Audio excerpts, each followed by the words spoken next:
महाभागमुनिर्वर्तसंस्थिनः श्रवणाबातरतो स्वना आत्मविद्या विशारदः ভগবান ঈশ্বরদেবের অন্য ৯৯ পুত্রদের মধ্যে ৯ জন ভারতবর্ষীর সর্বদিক অবস্থিত ৯ দ্বীপের অধিপতি, অন্য ৮১ জন কর্মকাণ্ড বিদ্যা রচয়িতা ব্রাহ্মণ হয়ে গেলেন। অবশিষ্ট ৯ জন সন্ন্যাসী হয়ে গেলেন। তার অতি ভাগ্যবান ছিলেন। আত্মবিদ্যা সম্পাদনে তারা প্রভূত পরিশ্রম করেছিলেন এবং সকল বিষয়ে বলিষ্ঠ ছিলেন। প্রয়াস তারা দিগম্বর থাকতেন, সুযোগ্য ব্যক্তিদের পরামর্শের উপদেশ প্রদান করতেন। তারা কবি হবি অন্তরিক্ষ পরুদ্র পিপ্পলায় আবিরত্র চমস দ্রবিল চমস এবং করভাজ নামে প্রসিদ্ধ ছিলেন। কবি হবি অন্তরিক্ষ পরুদ্র পিপ্পলায়ন আবিরত্র দ্রবিল চমস করভাজন তয়েতে ভগবত রূপং বিশ্ব সদসদাত্মকম আত্মনে অব্যতিরিক্তেন পশ্যন্তু বেচরণমহিম।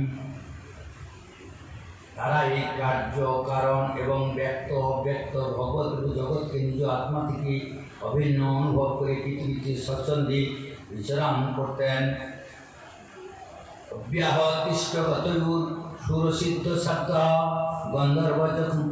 গন্ধর্ব যখন ন কিন্নর নাগলোকান মুক্তাচরন্তি মুনি চরণভূতনাথ বিদ্যাধর দ্বিজগভ্যাং ভুবনানি কাময় তয়কদা নিম্নে সত্রমুপযোগ্মু যদিচ্ছয়া উতায়মানমসিভি জনাভে মহাত্মনা। তাদের জন্য কোনো বিধি নিষেধ ছিল না। যেখানে সেখানে ভ্রমণ করে সক্ষম ছিলেন। দেবতা, সিদ্ধ, সাধ্য, গন্ধর্ব, যক্ষ, মনুষ্য, কিন্নর, নাগলোক, মুনি, চারণ, ভূতনাথ, বিদ্যাধর, ব্রাহ্মণ ও পালনে স্থানে তারা স্বচ্ছন্দে বিচরণ করতেন। তারা প্রত্যেকেই জীবনমুক্ত ছিলেন। এবারে অযোধ্যাবর্ষ ভারতবর্ষে হৃদয়নাথ মহাত্মা নিমি বহু মহানী মুনিগণ দ্বারা এক মহান যজ্ঞানুষ্ঠান সম্পাদন করেছিলেন। পূর্বোক্ত নবযোগীশ্বরগণ স্বচ্ছন্দ বিচরণকালে যজ্ঞস্থলে উপস্থিত হলেন। কান্দিষ্ট সূর্য সংকাশং মহাভাগবতান্নিপ যজমান অগ্নির বিপ্রাস সর্ব এব পতস্থিতি। হে বসুদেব, সেই যোগীশ্বরগণ ভগবানের পরম অনুরক্ত ভক্ত এবং সূর্যতম তেজস্বী ছিলেন। তাদের আসতে দেখে রাজা নিমি, আবনীয় আদি মূর্তিমান অগ্নি, ঋত্বিজ আদি ব্রাহ্মণী অভ্যর্থনা কল্পে উঠে দাঁড়ালেন। বিধিয়ন্তানভিকৃত্যু নারায়ণ পরায়ণান ঋতু সম্পূজয়ন চক্রে আসনস্থান যথার্থ। বিদুরানিমি তাদের ভগবানের পরম অনুরক্ত ভক্ত নামে যথাযোগ্য আসন দান করলেন এবং প্রেমানন্দ সহকারী তাদের পূর্ণ মর্যাদায় পূজা করলেন।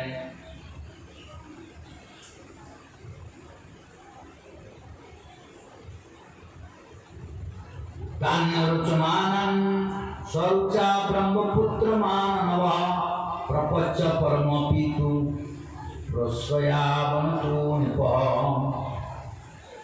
যোগীশ্বর নিজ অঙ্গকান্তে দীপ্তমান ছিলেন। মনে হল যেন সাক্ষাৎ ব্রহ্মার পুত্র সনকাদি মণিগণের আগমন হয়েছে। রাজা নিমি নিমণ্ডত পরম প্রেমযুক্ত হয়ে তাদের প্রশ্ন করলেন। বিধে উবাচ মন্যে ভাগবত সাক্ষাৎ পার্শ্বদানবো মধুদ্বিষাঃ বিষ্ণুর্ভূতানি লোকানাং প্রবণায় রচন্তি। দুর্গমনুষ্যদেহ হীনাং প্রভঙ্গুর সতাপি দুর্লভমণি বৈকুণ্ঠ প্রিয় দর্শন অত আন্তরিকম ক্ষেম ইচ্ছাম ভগবত অনুভব संसारी अस्मिन अनादि अपि सत्संग शिवीर्निनाम धर्मन বিদেরাজ নেমি বললেন, মহারাজ মহাশয়, আমার অনুমান যে আপনারা অবশ্যই ভগবানের মধুসূদনের পার্শ্বদ। কারণ ভগবানের পার্শ্বদগণ সংসারী প্রাণীদের পরিক্রমণ বিচরণ করে থাকেন। জীবের পক্ষে মনুষ্য শরীর প্রাপ্তি অতিশয় দুর্লভ বস্তু। প্রাপ্ত হলে প্রতিক্ষণ জীবের মৃত্যু ভয় শাসন করে। কারণ মানব শরীর নশ্বর, অতএব অনিশ্চিত মনুষ্য জীবনে ভগবানের প্রিয় অনুরক্ত ভক্তদের সন্তদের দর্শন প্রাপ্তি তো আরও দুর্লভ। অতএব তিলক পাবন মহাত্মাগণ আমরা জানতে ইচ্ছুক যে পরম কল্যাণের বাস্তব স্বরূপ কি এবং তার উপায় বা কি। এই সংসারে অনার্গকাল সৎসঙ্গ মানুষের জন্য পরম সম্পাদন। ধর্মান ভাগবতান ব্রত যদি ন শ্রুতে তমম জয়ী প্রসন্ন প্রসন্নায় দাস্যাত্মনমোপজ্যম দাস্যাত্মনমোপজ্যম জয়। হে যোগীশ্বরগণ, যদি আপনারা আমাদের শ্রবণে উপযুক্ত পাত্র মনে করেন তাহলে কৃপাপূর্বক আমাদের ভাগবত ধর্ম উপদেশ দিন। কারণ তাতে জন্মাদি বিকাশ রহিত ভক্তবৎসল ভগবান শ্রীকৃষ্ণ প্রসন্ন হন এবং সেই ধর্ম পালনকারী শরণার্থ ভক্তদের কাছে নিজেদেরকে সমর্পণ করেন। নারদ উবাচ এবং তে নিমিনা পৃষ্ঠা বসুদেব মহাত্মা প্রতিপূজ্যা ভ্রুবন কৃত্বা সসদস্যম। দেবশ্রী নারদ বলেন, হে বসুদেব, যখন রাজা নিমিষে ভগবত প্রেমী সন্তদের প্রশ্ন করলেন তখন তারা প্রেমাপ্লুত হয়ে রাজা এবং তার প্রশ্নের প্রতি সমাদর জ্ঞাপন করলেন এবং সভাসদ ঋষিগণ উপবিষ্ট। রাজা নিমি বললেন,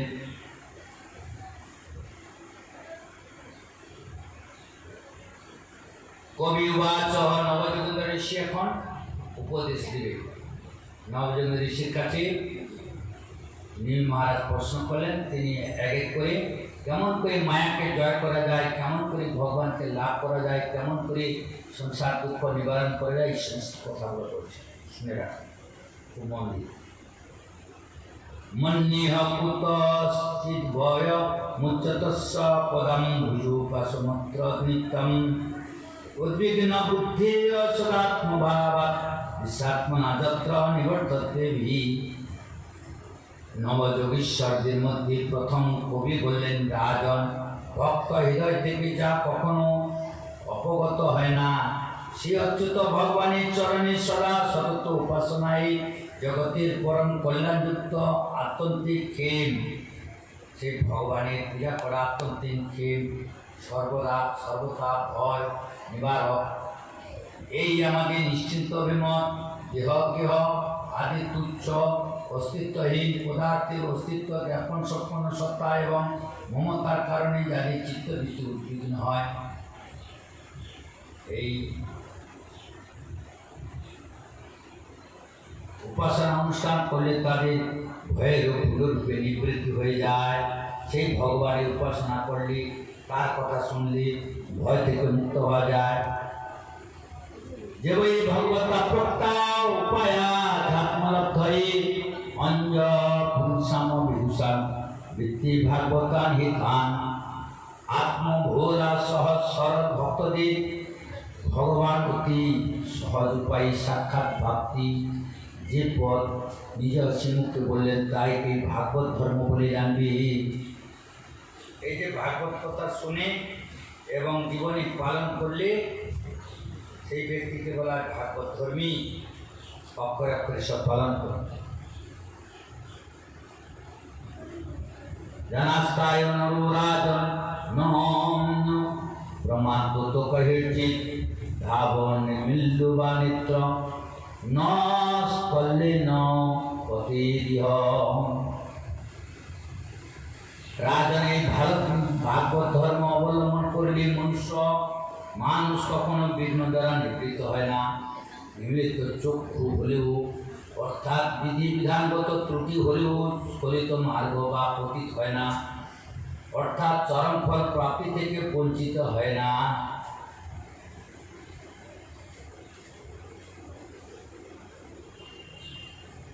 जनास्पायु नमोनाजन न प्रमाणित कहिची धावन निमिल्ल बानेत्री न स्खले न पतिरिह। কেউ চলতে চলতে যদি ধর্ম দাদন করতে করতে যদি কিছু ভুলও করে ফেলে বলে ভাগবত ধর্মে সে পতিত হয় না।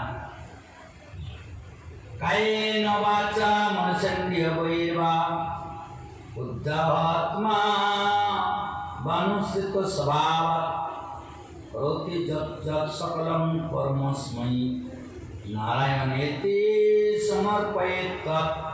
भागवत पालन करार जন্য এই নিয়ম কদাপি নয় যে তাকে এক বিশেষ কর্ম করে যেতে হবে। সে কায় মনোবাক্যে ইন্দ্রিয় বুদ্ধি অহংকার সহযোগে এক অথবা বহু জন্মে স্বভাবে বশীভূত হয়ে যা কিছু করে সব সেই পরম পুরুষ ভগবান নারায়ণের প্রীতির জন্য এই ভাব অবলম্বন করে যেন সমস্ত তাকে সমর্পণ করে। এটাই সহজ সরল ভাগবত ধর্ম। সারা জীবন গুরু দীক্ষা নিয়ে আর ভজন করে ভগবানকে প্রীতি করে কীর্তন করে আর জীবনে তিনি অন্য দিকে কোনো তার মন নেই, এই ধর্ম যে পালন করেন তাকে বলা হয় ভাগবত। ভয়ং বিদ্যাভিনিবেশতস্য দেশায় প্রীতস্য বিপর্যয় অস্মিতি তন্ময়াতো বুধ আবজেত্তং ভক্তৈকশেষং গুরুদেব আত্মা। ঈশ্বর বিমুখ প্রাণীদের তার এই মায়া নিজের স্বরূপে বিস্মিত হয়ে যায়, তাতে তাদের আমি দেবতা আমি মানুষের ভ্রম বিপরীত হয়ে যায়। এই দেহাদি বস্তু সকলের মধ্যে অভিনিবেশ তন্ময়তা আসার জন্য বৃদ্ধ অবস্থা মৃত্যু রোগাদি বহু রকমের ভয় উৎপন্ন হয়। অতএব গুরুকে আরাধ্য দেব এবং পরম প্রিয়তম জ্ঞান করে অনন্য ভক্তিযুক্ত ঈশ্বরী ভজনা করতে হয়। গুরুদেবকে নিজের অনন্য ভক্তি করে তাকে পূজনীয়ভাবে তার আজ্ঞাবাহিত ভজন করবে, তখন সেই সংসার মায়া তার কাছে পরাস্ত। অবিদ্যমানপ ভবাতি ধাতুর্ধিয়া স্বপ্ন মনোরূপগতা তৎকর্ম সংকল্প বিকল্প মনু উধু নির্ধাত বয়ং ততু স্যাৎ। রাজন বস্তুত ভগবান ছাড়া আত্মা ছাড়া কোনো বস্তু অস্তিত্ব নেই, কিন্তু অস্তিত্ব না থাকলে এগুলিতে মনের আকর্ষণ হয়, এগুলি চিন্তা ভাবনার ফলিতা সত্যরূপে ভাসিত হয়। যেমন স্বপ্ন যা রচনা কারণে অথবা জাগ্রত বহুবিধ মনোরোধ কালে এক অপূর্ব দৃষ্টিগোচর হয়। অতএব বিবেক বিচার সম্পন্ন ব্যক্তি কাম্য হওয়া উচিত যে সংসারিক কর্মকে সংকল্প বিকল্প মনকে সে রোধ করবে, সংযত করবে। এইভাবে সে অভয়পদ পরম ভগবানকে লাভ করতে পারবে। সংসার জীবনে চলতে চলতে মন চঞ্চল হলে সেখান থেকে রোধ করে আর তিনি ভগবানের ভজন করবে। এই করতে করতে সে ভগবানের চরণ পাবে। সিন্নত সুভদ্রাণি প্রথাঙ্গপাণে জন্মানি কর্মাণি চ জানি লোকালোকে গীতানি নামানি পদার্থকানি গায়ন বিলুচ্চু বিচরিত সঙ্গ। জগতে ভগবানের জন্ম লীলা বৃত্তান্ত সম্বন্ধীয় বহু মঙ্গলময় গাথা প্রচলিত আছে।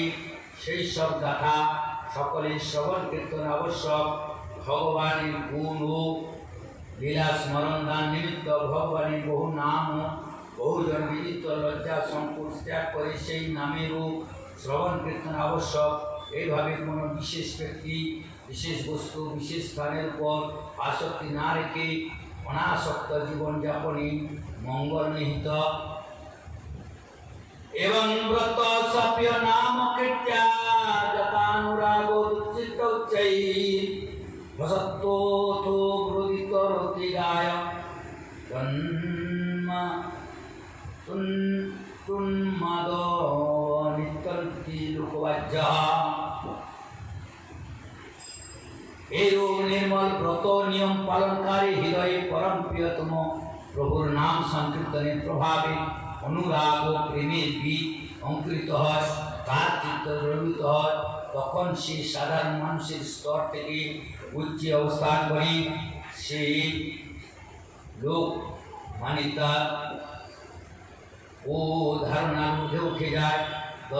দম্ভপূর্বক নয়, স্বভাবে মুক্ত হয়ে সে কখনো উচ্চহাস্য প্রবৃত্ত হয়, আবার কখনো বা উচ্চরিষ্ট হয়ে ভগবানের নাম গানে করে, আবার কখনো মধুস্বরে তার গুরুকীর্তন তন্ময় হয়ে যায়, আবার কখন সে প্রিয়তমকে দৃষ্টি করতে দৃশ্যমান অনুভব করে তার প্রীতিকল্পে নিত্যশীল হয়ে ওঠে। এইভাবে সেই ভজন সাধন করতে করতে কখন হাসছে, কখন গাইছে, আর ভগবানের নাম করতে করতে প্রভু দর্শন করতে করতে সমাধি চলছেন।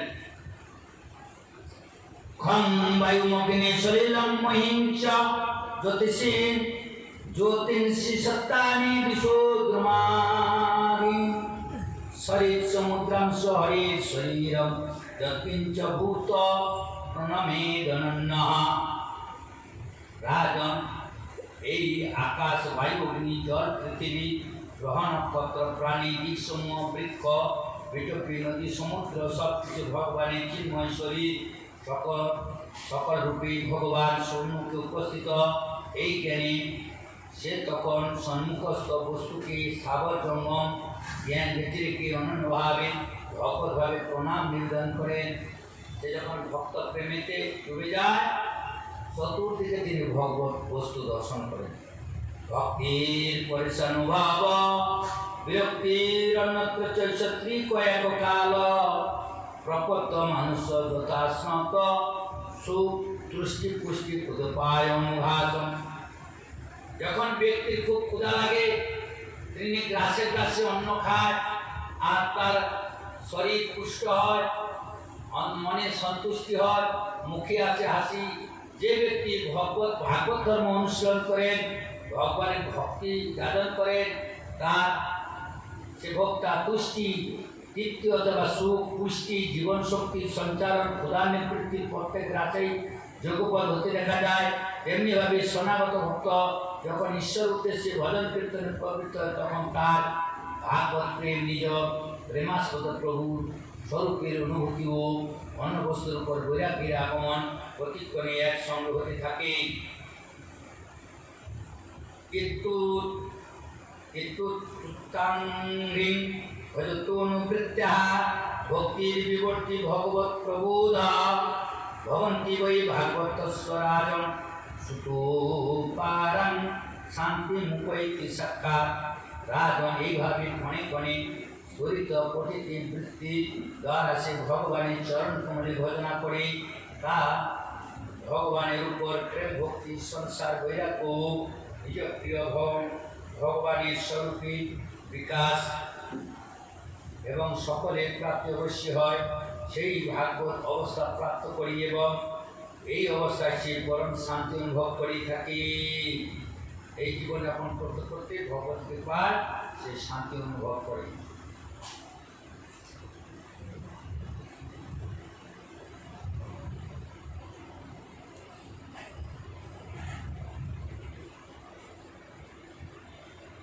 রাজবাচ, এখানে রাজা বলে নিমি মহারাজ, অত ভাগবত ব্রত স্বধর্ম যা দৃশ্যণে না যথাচরতি রূপে জয়লিঙ্গে ভগবত প্রিয়ম। রাজা নিমি প্রশ্ন করলেন, যোগীশ্বর একবার আপনি অনুগ্রহ করে ভগবত ভক্তের লক্ষণগুলি বলুন। তার ধর্ম কি এবং স্বভাব কেমন করে হয়, তার ব্যবহারে আচরণ কিরূপ হয়, কি সে বলে থাকে এবং সে কোন বিশেষ লক্ষ্য হেতু ভগবানের প্রিয় পাত্র হয়। অভিবাচ, এখন 2 নম্বর ঋষি বলবেন। প্রথম নম্বর ঋষি বলে দেবে, 2 নম্বর ঋষি सर्वभूति जब पश्चित भगवत भाव आत्मना भूतानि भगवत्तान्मे स्वभागोत्तमम्। এবার যোগীশ্বরের মধ্যে দ্বিতীয় যোগীশ্বর হবি বলেন রাজন আত্মস্বরূপ ভগবান সমস্ত প্রাণীদের আত্মরূপে নিয়মান রূপে বর্তমান।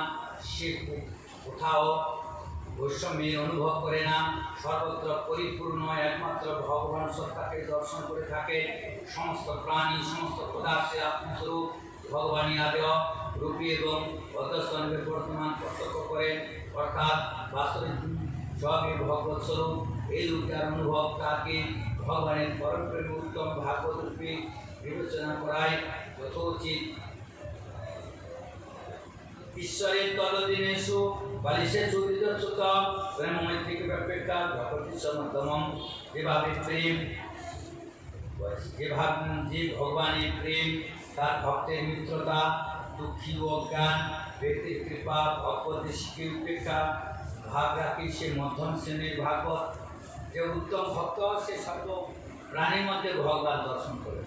আজকের মধ্যম শ্রেণীর ভক্ত সে ভগবানকে যেরকম দর্শন করেন আর ভক্তকে সেরকম দর্শন করেন। পর্যায়মে হরে পূজ্যন্ত সপ্তাহতে নত ভক্তেষু চান্যেষু স্বভক্ত প্রাকৃত স্মৃত। যে এবং যে ভগবানের অর্চাপিত মূর্তি আদি পূজা শ্রদ্ধা সহকারে করে, কিন্তু ভগবত ভক্তের অত অন্য যে বিশেষ সেবা শুশ্রূষা করে না, সে সাধারণ শ্রেণীর ভক্ত। যে ঠাকুরের খুব পূজা করে কিন্তু ভক্তকে পূজা করে না, সে সাধারণ কনিষ্ঠ। যে ঠাকুরের যেরকম পূজা করে ভগবানকে সেবা করে সে মধ্যম, আর সর্বভূতে ভগবানকে দর্শন করে সে রৌদ্র। এটি ভক্তের লক্ষণ। কৃত্বা ইন্দ্রৈ রাতরুণদেষ্টিন বিশ্বতি বিষ্ণুময়ামিমং পশ্যন সবে ভাগবতমহম। যে স্তোত্র ইন্দ্রাদি সকল দ্বারা শব্দ উপাধি বিষয় সকল গ্রহণ করে, কিন্তু নিজের যা প্রতিকূল বিষয় সকলের প্রতি দেশবাদ পছন্দ করে না এবং অনুকূল বিষয় সকলেই প্রাপ্তিত উচিত হয় না, তার এই বোধ সদা জাগ্রত থাকে যে সকলেই ভগবানের মায়া, সেই পুরুষই উত্তম ভাগবত।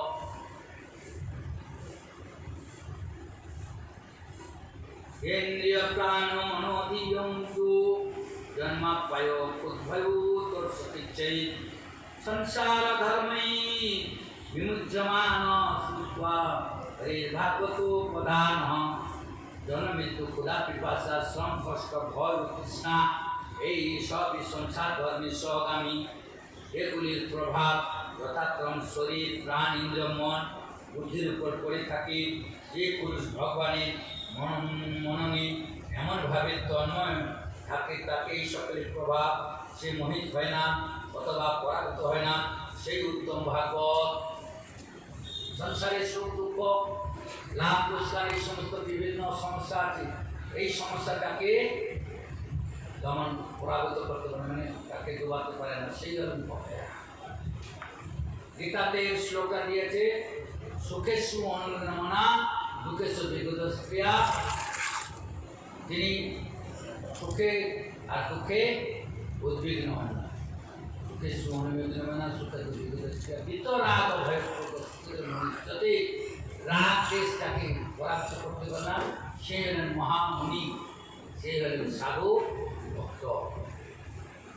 হ্যাঁ,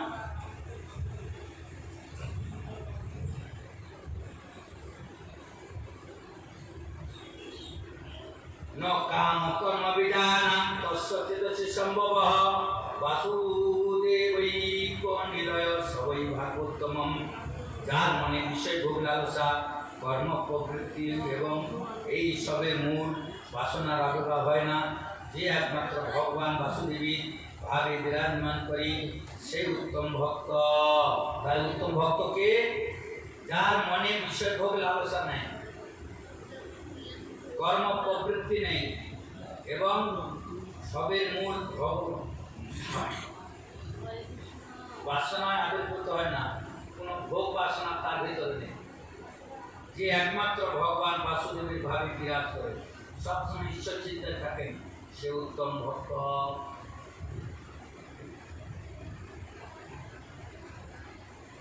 ন জন্ম কর্মাদান ন বর্ণাশ্রম জাতিনি সজ্জতে অস্মিন অংভাব দেহে বৈ হরি প্রিয়।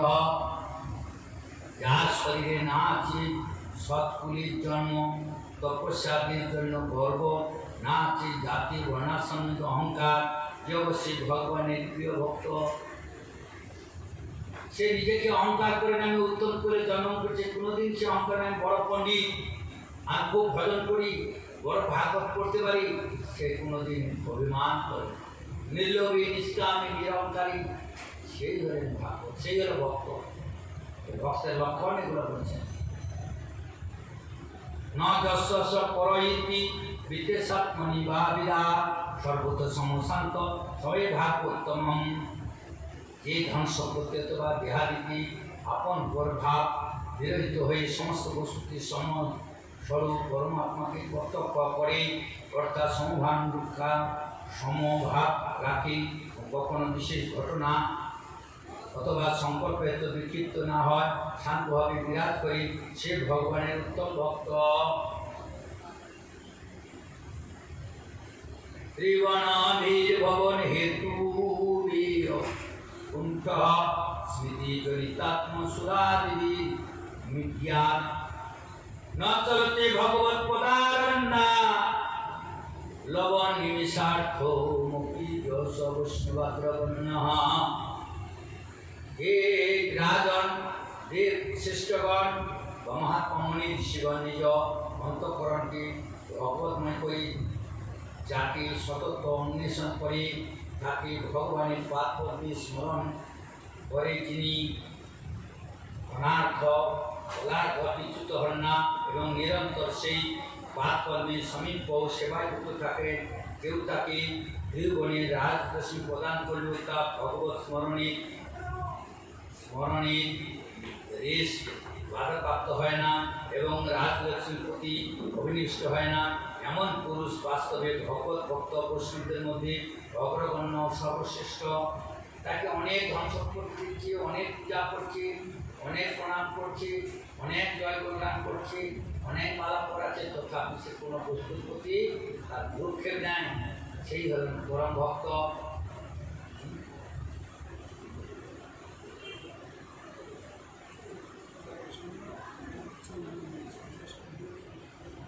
ভাগবত বিক্রম মাংরিক্ষাকা নকমণি চন্দ্রিকায়া নিরস্ত কাপি বিধি কথমুপসিদতাং পুনঃসহ প্রতি চন্দ্র বিবোধিতি অর্কতাপহ।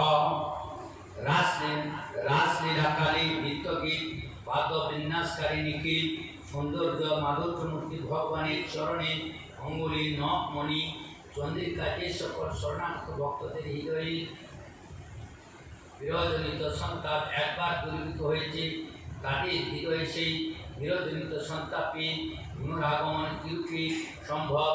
চন্দ্রোদয় হওয়ার পর কি কখনো সূর্যের তাপের অনুভূতি হয়? এরকম রাত্রিবেলা যদি চন্দ্র ওঠে আর সূর্যের তাপ অনুভব হয় না, হৃদয়ে যদি ভগবান সেই চরণ যদি একবার তার হৃদয়ে উঠে, তার হৃদয়ে আর সংসার তাপ মায়ার তাপ আর তাকে দিতে পারে না, সে হবে ভগবানের দাস। দৃশ্যেহিরণ্য যস্য সাক্ষাৎ ধুরীরবসাভি বিতপৌভুবনাশ প্রণয়রসময়া গীতাঙ্গী পদ্ম সবয়ে ভগবতী ভাগবত প্রদানউক্তঃ। অনিচ্ছায় নামোচ্চারণের করলেও সম্পূর্ণ অবরাশি বিনাশকারী স্বয়ং ভগবান শ্রীহরি ভক্ত হৃদয় ক্ষণকালের জন্য ত্যাগ করে না, কারণ তার চরণ কমল যুগল যে প্রেম রুচুকি বাধা বস্তুত সেই পুরুষ ভক্তদের মধ্যে অগ্রগণ্য। যে ভক্তের হৃদয়ে ভগবানের চরণ কমল বাধা, সেই ভক্ত সর্বশ্রেষ্ঠ। তিনি নাম উচ্চারণ করছেন, কখনো হাসছেন, কখনো গাইছেন, কখনো প্রণাম করছেন, সেই কারণ তিনি গুরুকে নিয়ে একমাত্র গোবিন্দের নামে বিভোর, তাকে বলে পরম ভক্ত। इति श्रीमद्भागवते महापुराणे परमसंहिता द्वितीय एकादश स्कंदे द्वितीय अध्याय महर्षि वेदव्यास प्रणीत परमसंहिता भागवत महापुराणे एकादश स्कंदे द्वितीय अध्याय गंगानुवाद समाप्त। माया माया अतिक्रमेर उपाय एवं कर्मयोगी निरूपण भागवत एकादश स्कंदे द्वितीय अध्याय। राजा বলছে তাহলে দুইজন ঋষি চলে গেল, 9 জন ঋষি বলবে সেই নিমি মহারাজের সভা। পরস্য বিষ্ণু ঋষস্য মহি নামপি মহি মহিনীম মায়া বেদিতুমিচ্ছাম ভগবতো পুনঃ। রাজা নিমি জিজ্ঞাসা করলেন, ভগবান সর্বশক্তিমান পরম কারণ বিষ্ণু ভগবানের মায়া বড় বড় মায়াবাদীদের মোহিত করে কেউ তাকে চিনতে পারে না, আর আপনি বলছেন যে ভক্ত তাকে দেখতে পায়। অতএব এখন আমি মায়ার স্বরূপকে জানতে ইচ্ছুক, আপনারা কৃপা করে বলুন। ভগবানের মায়াকে জয় করতে পারে না বড় বড় ঋষি মুনি, হ্যাঁ সংসারের, আর আপনি বলছেন যে ভক্তরা সেই মায়াকে দর্শন পায়।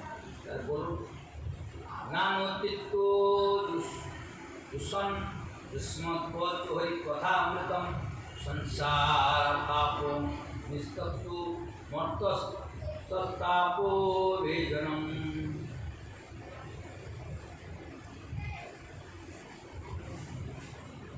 हे যোগীশ্বরগণ, আমি এক নিত্যুৎ পথযাত্রী মানুষ।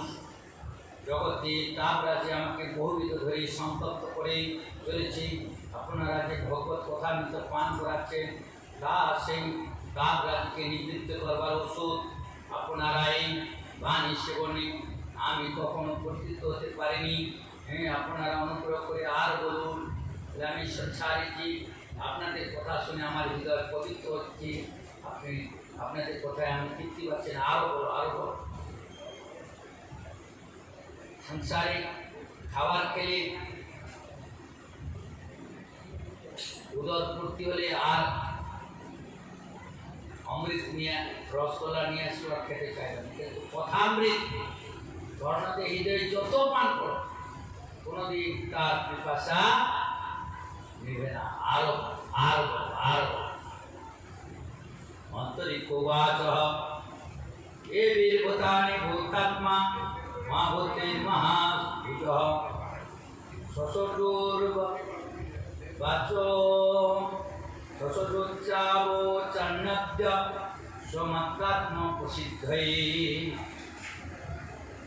এবার দ্বিতীয় যোগীশ্বর অন্তরিক্ষ বললেন, রাজন, ভগবানের মায়া সর্বত অনির্বচনীয়, তাই একটি নিরূপম তার কার্য দ্বারাই হয়ে থাকে।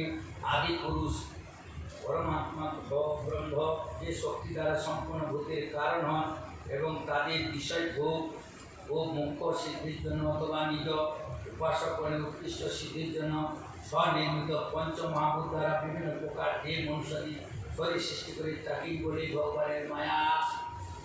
ভগবানের জগৎ সৃষ্টির জন্য পঞ্চভূত ক্রিয়া প্রকৃতিকে সংসার সৃষ্টি করছে, এটা ভগবানের মায়া।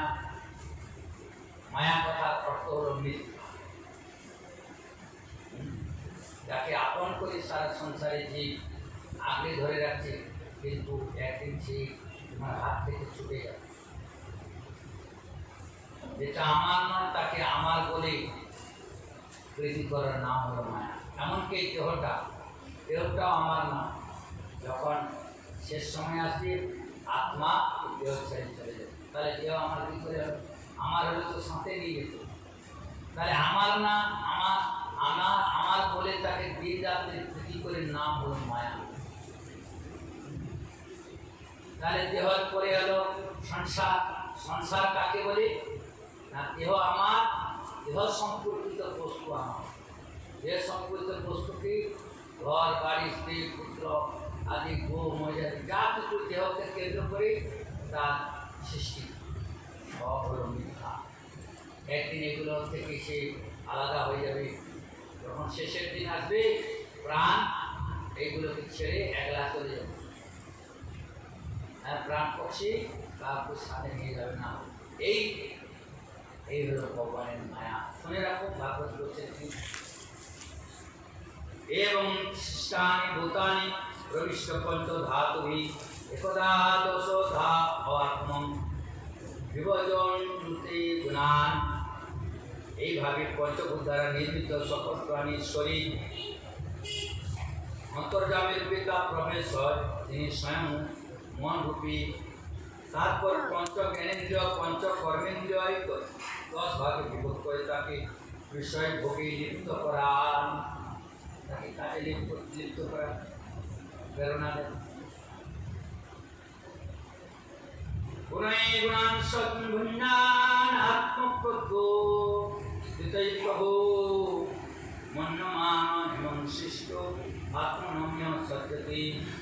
অন্তর্যামী দ্বারা প্রকাশিত ইন্দ্রিয় সকলের দ্বারা ভুক্ত দেহাভিমানী জীব যখন বিশ্বভোগে লিপ্ত হয় এবং এই পঞ্চভূত দ্বারা নির্মিত শরীর তাদেরকে আত্মা অর্থাৎ নিজ স্বরূপেরই তাতে আসক্ত হয়ে পড়ি, এটি হল ভগবান মায়া।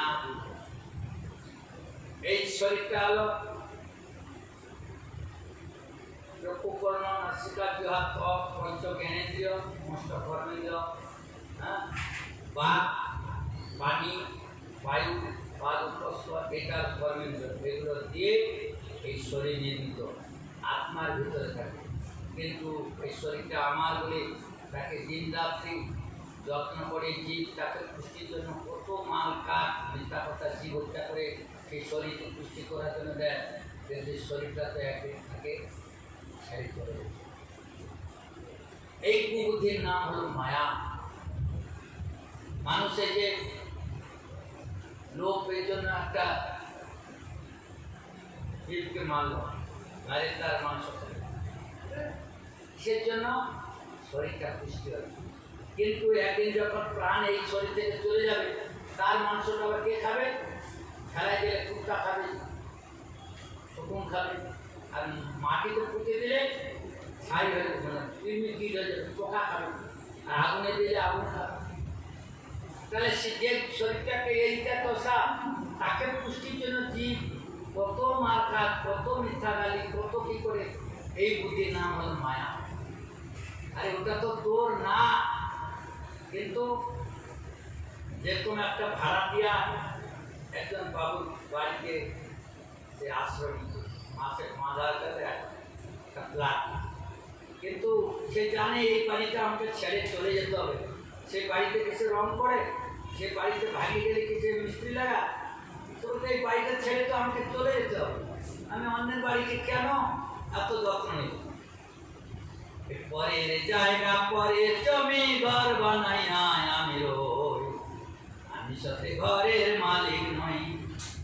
এই দেহকে আশ্রয় করে আর এই দেহের কেন্দ্রীয় করে ছেলে মেয়ে ঘর বাড়ি সব কিছু তৈরি করে আর তাকে পুষ্টির জন্য ওই বিভিন্ন রকম সে জীবনযাপন করে অন্যায় হয়, বলছে ওগুলো তো তোমাকে একদিন ছেড়ে চলে যেতে, গৃহস্থ সেই বাড়ি ছেড়ে চলে যা, তোমাকে ওই বাড়ি ছেড়ে 8 কোঠরা 9 দরজা, এই দেহের মধ্যে 8টা উঠে আছে, 8টা ধাতু। কিন্তু 8টা ধাতু যখন মানুষ কোনো খাবার খায় সেখান থেকে প্রথমে রস হয়, তাহলে রস হলো প্রথম, তারপর রক্ত হয়, তারপরে মাংস হয়, তারপর মেদ হয়, তারপরে হাড্ডি হয়, হাড্ডি থেকে মজ্জা হয়, তারপরে ব্রেন হয়, তারপরে শুক্র হয়। এই 8 ধাতু হলেই শরীরে, আর 8টা আর 9টা দরজা, 2টা কান, 2টা চোখ, আর মুখ কটা? 5টা, আর 2টা নাম 7টা, আর পায়খানাটা পেশাবটা কটা? 9টা দরজা, আর পৃথিবী 9 দরজা, তার মধ্যে জীবাত্মা পরমাত্মা বাস করে। এটা তো সেই মনুষ্য জন্মকে একমাত্র সেই ভগবানের ধামে যাওয়ার জন্য ভজন করবে, এই শুনে রাখো। ভজন না করলে তাকে সংসার থেকে যাওয়ার সময় যখন এই আত্মা দেহটা ছেড়ে চলে যায়, কি সাথে যা ওই সংসারে কতটা ভালো কর্ম করছিস, কতটা ভগবানের ভজন করেছিস, আর কত জীবনটা করছে, কতটা খারাপ কর্ম করছে, ওই কর্মের ফলটা। তাহলে আমি বেকার আমি অন্যের বাড়িতে থাকবো আর যাওয়ার সময় বদনামে বাকি হয়ে যাব। বুদ্ধিমান ব্যক্তি সে কোনোদিন এরকম করবে শোনা। कर्माणि कर्मभिः कुर्वन् फलनिमित्तानि यहुः एतत् कर्म फलं गृह्णान् गमति सुखीतरम्। ফলে কামনা পোষণ করে জীব কর্মেন্দ্রিয় স্বাহার্থী কর্মে প্রবৃত্ত এবং সেই কর্ম অনুসারে অশুভ ফল সুখ, অশুভ ফল দুঃখ ভোগ করতে থাকে। এই যে কর্মের প্রবৃত্তি ভালো মন্দ কর্ম করতে থাকে। শরীরধারী রূপে জগতে পরিভ্রমণ করে, এটি হলো ভগবানের মায়া। ইদম কর্ম গতির্গচ্ছন ভূভদ্রবহা প্রমাণ আভূত সংপ্লবাৎ স্বর্গপ্রভয়া অনুতি অবসহ। এই রূপে জীব বহু অমঙ্গলজনিত কর্মগতি ও তার ফলযুক্ত হয়। মহাভূতের প্রলয় পর্যন্ত জন্ম মৃত্যুর চক্রে ক্রমাগত আবর্তিত হতে থাকে। এটি হলো ভগবানের মায়া। তাই সংসারে কর্ম ভালো করে খারাপ করে মনুষ্য জন্ম হয়, যখন ভালো কর্ম করবে না, সাধুদেরকে প্রণাম করবে না, পিতামাতাকে অত্যাচার করে ভগবানের মন্দিরে যায় না, তখন বড় জন্মে আর মনুষ্য জন্ম তাকে দেয় না, তাকে বৃক্ষ জন্ম করে দেয়। যে ভগবানকে দেখে সাধুদেরকে মাথা নয় না, এই যে বৃক্ষ হয়ে গেলে সে কিন্তু ঘুরতে পারে না, বৃক্ষ জন্ম মানে সে মনুষ্য হয়ে জীব হত্যা করবে। তখন যে পশু জন্মে যারা জীব হত্যা করে খায়, শেখে বাঘ, ভালু, শিয়াল, কুত্তা, বিলাই, ওই জন্ম বানায়। তুই মনুষ্য হয়ে ভগবত ভজন করিস না আর অন্যান্য প্রাণীকে মারিছিস, তাহলে তুই বাঘ প্রতিদিন তার আহার করতে গেলে প্রাণী না মানলে হবে না, পশু বানায়। মনুষ্য হয়ে সে মাছ ছাড়া খায় না, তখন বিলাই বানাই দেবে। বিলাই কখন হয় জানো? মাছ যে অন্যের জমি পুকুর থেকে বা অন্যের বাড়ি থেকে মাছ চুরি করে খায়, তার পূর্বজন্মের গর্বে তার সাজা হলো বিলাই, চুরি করে খায়।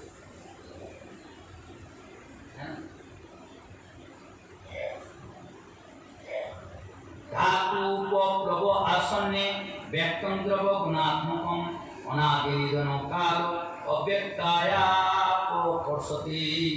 এই রূপে যে বহু পঞ্চভূতের প্রলয়কাল পর্যন্ত হলে অনাদি অনন্তকাল স্থূল সূক্ষ্ম বিরাজিত বস্তু গুণ সকলকে, অর্থাৎ ব্যক্ত সৃষ্টিকে মূল কারণ অব্যক্ত অভিমুখী কার্যকরী। এটাই হলো ভগবানের মায়া। শতবর্ষা ঘনাবৃত্তি ভবিষ্যৎ না ভবি তৎকাল পচিতুরাক্ষু লোকাস্তীর্ণ অপতিষ্যতি। সেই সময় ধরনের উপর শতবর্ষব্যাপী ভয়াবহ খরা হয়, অনাবৃষ্টি, সব রুক্ষ সূক্ষ্ম হয়ে যায়।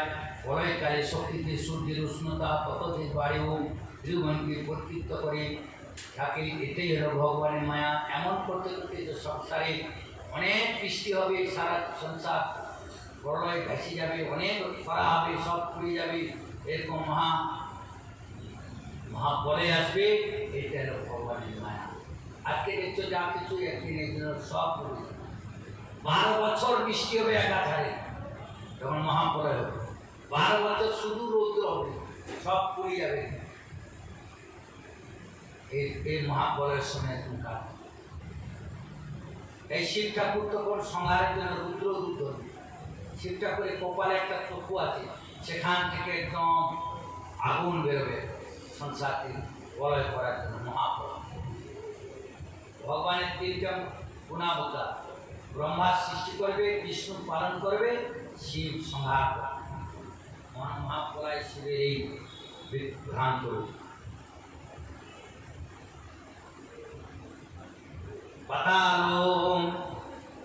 পাতালতলমারভ্য সংকর্ষণ মুখানর বয়োর্মূর্ধ্ব শিখো वर्धते वायुने ঋতঃ। তখন শেষনাগ সংকর্ষণে মুখ দিয়ে অগ্নির প্রচণ্ড লেলিহান শিখা নির্গত হয়। বায়ুর প্রেরণায় সেই অগ্নিশিখা পাতাল লোক থেকে দাহ আরম্ভ করে আর ভয়ানক বিশাল কলেবর ধারণ করে চারিদিকে ছড়িয়ে পড়ে। এটি হল ভগবানের মায়া। সংবর্তক মেঘ গণ বর্ষিতুষ্ম শতম সমান ধারাভি হস্তি হস্তাভি বৃহতে শরীরে বিরাট। তারপর শতবর্ষব্যাপী খরা এবং অনাবৃষ্টি সৃষ্ট প্রলয়কালীন সংবর্ধন মেঘাদি বস্তি সুর সম কলেবরযুক্ত জলাধার শতবর্ষব্যাপী বৃষ্টিপাত। হাতের সুরগুলো এরকম মোটা মোটা, এরকম মোটা শুধু বৃষ্টি হবে শতবর্ষ। ওই 1-2 ঘন্টা না, 100 বর্ষ শুধু বৃষ্টি হবে আর সব জলে মগ্ন। 1 ঘন্টা বৃষ্টি হলে বেশি করে চতুর্দিকে বন্যা হয়ে যায়।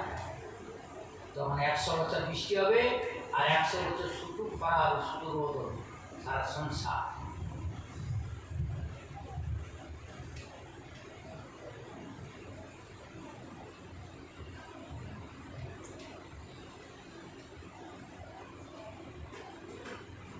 তত্ত্ব বিরামৃৎসিজ্য বিরাট পুরুষো নিপঃ অব্যক্ত মিশতে সূক্ষ্ম নিরিন্ধন ইবানলঃ।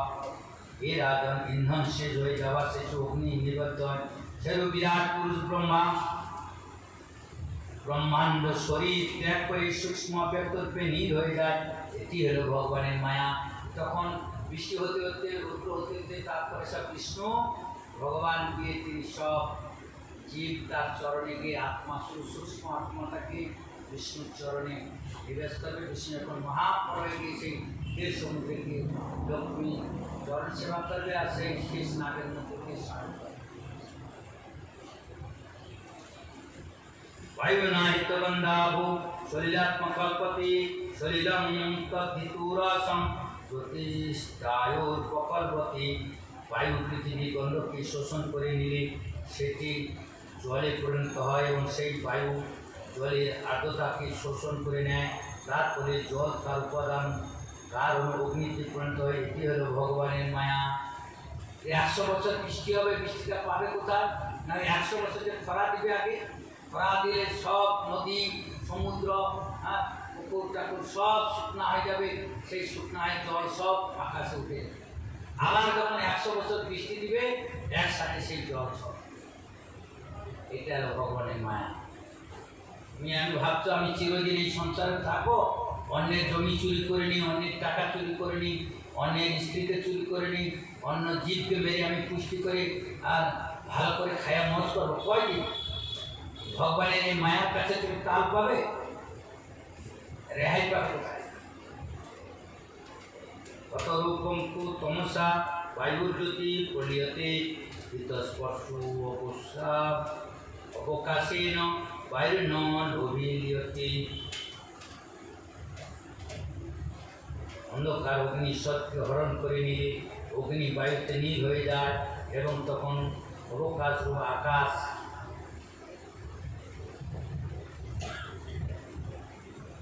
বায়ুর শক্তিকে হরণ করে এবং আকাশ নীল হয়ে যায়। এই হলো ভগবানের মায়া। কালাত্মনা নিত্য গুণং লভ আত্মনে নিহতে ইন্দ্রাণী মন বুদ্ধি সহ বৈকারী বৈরিপহ প্রবিশন্তি চহংকার সগুণের আত্মনি। নিরন্তর কাল ও ঈশ্বর আকাশের শব্দগুলিকে হরণ করে ফলে সেটি তামস অহংকার নীল হয়ে যায় আর ইন্দ্রিয় নিশ্চয় বুদ্ধিরাজ অহংকারে নীল হয়ে যায়। মন সাত্বিক অহংকার থেকে উৎপন্ন দেবতা সহ সাত্বিক অহংকারে প্রবেশ করে এবং নিজ ত্রিপাদ কার্য সহ অহংকার মধ্যে নীল হয়ে যায়। মহাতত্ত্ব প্রকৃতিতে এবং প্রকৃতির ব্রহ্মে নীল হয়ে তারপরে এই বিপরীত অনুক্রম পুনরায় সৃষ্টি আরম্ভ। এটি হল ভগবানের মায়া। এসা মায়া ভগবত সর্বচিত্তকারিণী ত্রিবিধা পরিণীতা স্মস্মি কিং ভূয় শ্রুতুমিচ্ছতি। এই হল সৃষ্টি স্থিতি সংহারকারী ত্রিগুণময়ী মায়া। এটির বিশদভাবে বর্ণনা করা হলো। এরপর আর কি শুনতে চাও? রাজোবাচ এখন 3 নম্বর বেশি হয়ে গেল। রাজা আবার প্রশ্ন করছে, যতই তামস্বরে মায়া দুরস্ত রাম কৃতাত্মভি ধরঞ্জস্ব তুলধীয়ু মহর্ষ ইদনুচ্যতাম। রাজা নেমে বললেন, মহর্ষি, যারা এই মনকে বশীভূত করতে সক্ষম হয়নি তাদের পক্ষে ভগবানের এই মায়ার রাজ্যকে অত্যন্ত অতি কঠিন। আপনি অনুগ্রহ করে অনুগ্রহ সহকারে বলুন যে যারা শরীর আদিকে আত্মবুদ্ধি নিবেশ করে তাদের জ্ঞান সীমিত, তারা অনায়াসে একে পার করতে কেমন করে সক্ষম হবে বলে, যারা মনকে স্থির করতে পারে না, লোভ লালসা ত্যাগ করতে পারে না, তারাই ভগবানের এই দুরন্ত এত বড় মায়াকে কী করে জয় করবে। গীতাতে আছে, দৈবী চেষ্টা গুণময়ী মোহমায়া গুরুত্বয়া। আমার মায়া বড় কঠিন, আমার কৃপা ছাড়া তাকে জয় করা যায় না।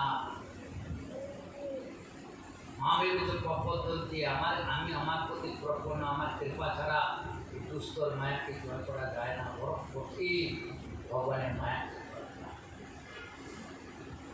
প্রলুব্ধবাচ কার্পণ্যার বরানানাং দুঃখতে সুখায় চ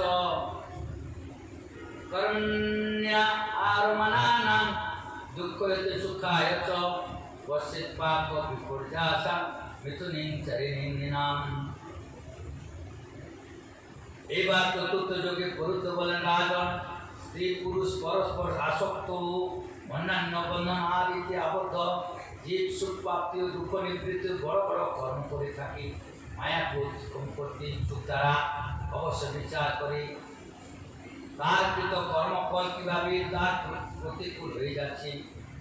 সুখ নিবৃত্ত কৃতকর্ম, দুঃখ নিবৃত্ত আছে, আর দুঃখ নিবৃত্ত পরিবর্তে ক্রমাগত দুঃখ বেড়ে চলেছে। সংসারে যে দুঃখ নিবৃত্তির জন্য কর্ম করে, আর কর্ম করতে করতে দুঃখ আরও বেড়ে যায়, দুঃখ আর কমে না। কর্মহি আরও মানলাম দুঃখই তো সুখায়। কর্ম করে বলে এই কর্মটা করলে আমার দুঃখ নিবৃত্তি হবে, আবার একটা কর্ম তার হারিয়ে যাবে। সমুদ্রে তুমি দাঁড়ায় ভাবছো যে এই যে বড় ঢেউটা আছে, এইটা পার করলে আমি স্নান করবো, একটা ঢেউ পার করলো আবার দ্বিতীয় ঢেউ এসে, দ্বিতীয় ঢেউ পার করলো তৃতীয়, সারাদিন তো ঢেউ আছে।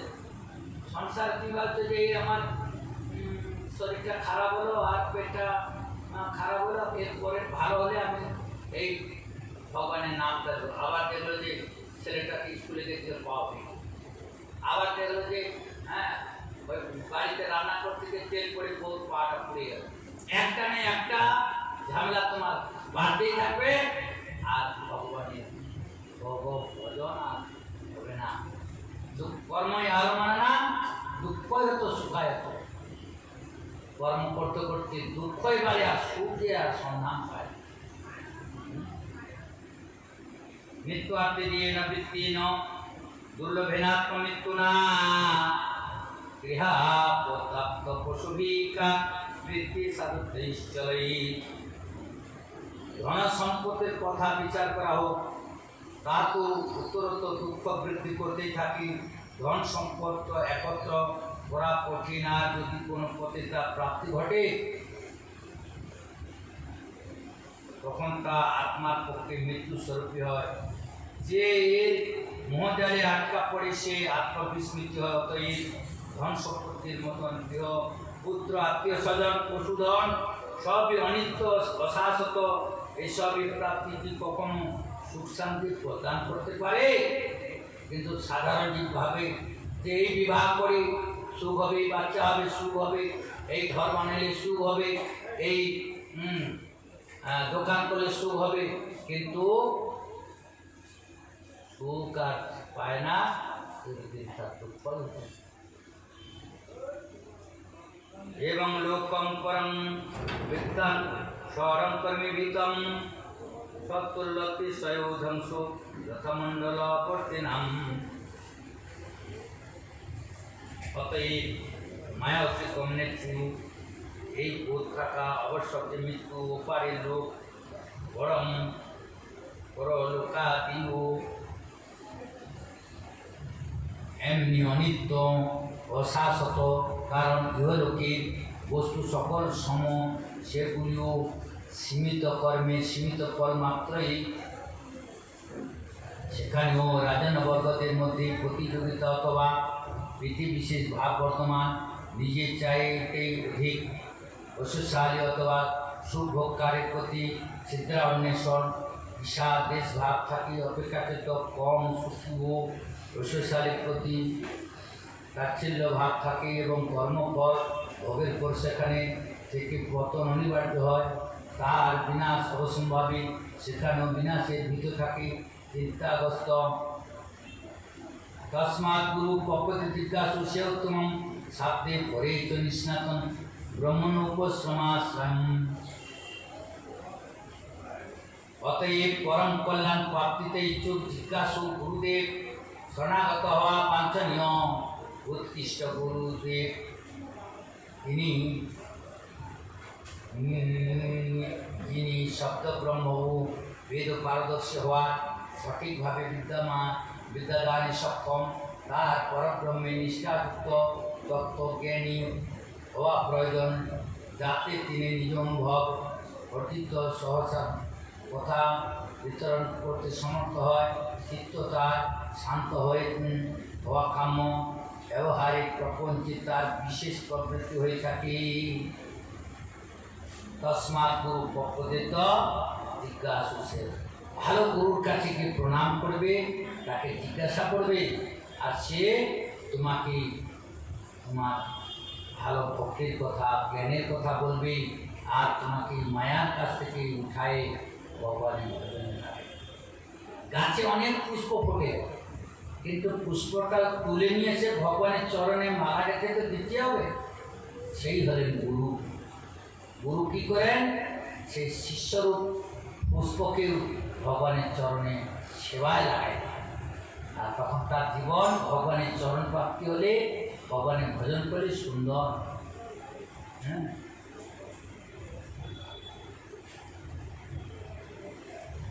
সর্বতো মনুষ্য অসঙ্গমাদু সঙ্গম চ সাধুষু দয়ামন্ত্রী প্রশ্রয়ং চ ভূতে শ্রদ্ধা যথোচিতম।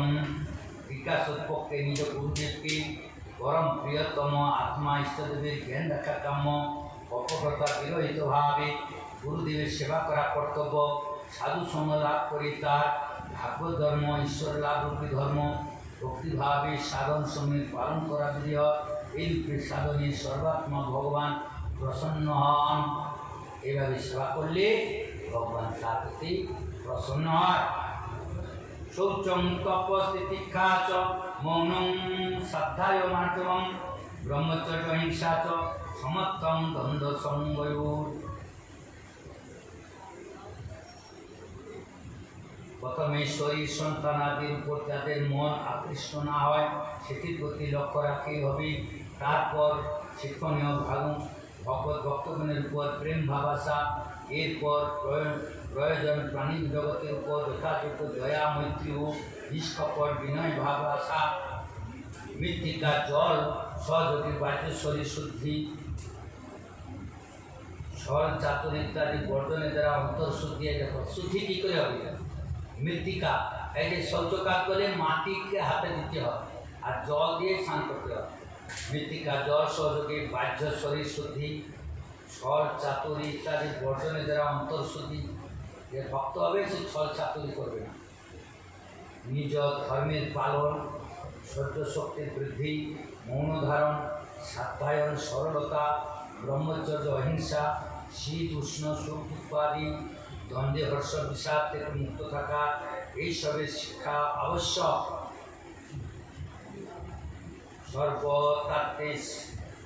সর্বতাত্মেশ্বরান্নিক্ষণ কৈবল্যমণি কেতন কেতদাম বিবিক্ত চিরবসনম সন্তোষ জ্ঞানচিত। সর্বত্র অর্থাৎ সমস্ত দেশে কাল ও বস্তুকে চৈতন্য রূপে আত্মা ও নিয়ামক রূপে ঈশ্বরকে দর্শন কর। সারা সংসারে ভগবানের কৃপা আছে, প্রত্যেক জীবের ভগবানের আত্মরূপে আছে, এইভাবে তুমি দর্শন করো। রাস্তাতে খুব কাটা যাচ্ছে, ওর ভিতরে আমার প্রভুর শক্তি আছে, নাহলে চলতে পারবে না। প্রভুর শক্তি সেই পিপিলিকাটার মধ্যে আছে, যে চেতন রূপে, সেই প্রভু শক্তি চলে গেলে মৃত বলে লোকে ঘোষণা করে। সে ভজুক আর নাই ভজুক সবাই আমার তা, তিনি তার হৃদয়ে আছে বলে তো নড়ানড়ি করছে। আমরা বলে সন্তানটা শুয়ে আছে, আদর করতেছি, ভগবত শক্তিটা চলে, হাওয়াটা চলে গেলে তখন এই ছেলেকে বলে মরে গেছে, অপবিত্র। তাহলে আমরা আদর করি ছেলেকে না আদর করি ভগবানকে? ঘুরে ফিরে আমরা মায়া ওই ছেলেকে, বাবাকে প্রীতি করছি, সেই আত্মশক্তি আছে। মাকে প্রণাম করছি, সে আত্মশক্তি আছে। এইটাই হলো সনাতন ধর্মের মূল তত্ত্ব, আত্মধর্ম। ভাগবত ধর্মে কি ঈশ্বর তত্ত্ব লাভ করা। তাহলে আমার ছেলেটাকে যদি আমি কেউ আঘাত করে আমি দুঃখ পাই, আমার ছেলেটাকে মার ধরি, আমি যখন অন্য প্রাণীর পুত্রটাকে মেরে খাই তাহলে তাকে দুঃখ হয় না? সে অভিশাপ দেয় না? এই জন্য যারা ভক্ত তারা হবে অহিংসাই পরমধর্ম, তারা কাউকে হিংসা করে, সে সর্বত্র ভগবানকে দর্শন করে।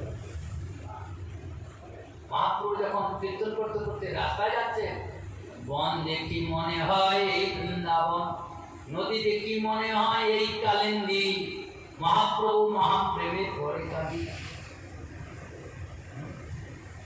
গুরুর কৃপা যখন দিব্যকে আসবেন, তার যখন দিব্য দর্শন আসবে করে, সেই হবেন মহান ভক্ত। গায়ে করে হবে না, গুরুর আশীর্বাদ রাখবে। হ্যাঁ, বাড়িতে ছাত্রকে স্কুলে পাঠালো না, আর সমস্ত বই কিনে নিয়ে আসবে, কিন্তু সেই ছাত্র কোনোদিন বিদ্বান হতে পারবে না। বই নিয়ে স্কুলে তাকে গুরুর কাছে দিয়ে আসতে হবে, গুরুর আশ্রমে সে পড়বে, তখন সে বিদ্বান হবে। এই ভাগবত কিনে নিয়ে গিয়ে বাড়িতে রেখে দিলে তুমি ভাগবত ধর্ম বুঝতে পারবে না। যাহা ভাগবত পড়া বৈষ্ণবের স্থানে, একান্ত আশ্রয় করো চৈতন্য চরণী, চৈতন্য ভক্ত তুমি নিত্য করো সঙ্গ, তবে তুমি জানিবে সিদ্ধান্ত সঙ্গ। ভাগবত গুরুর আনুগত্যে বৈষ্ণবের কাছে পড়তে হবে, শুনতে হবে, তখন এই ভাগবত ধর্ম কথা বুঝতে হবে। কি বলতে চাচ্ছে ভাগবত?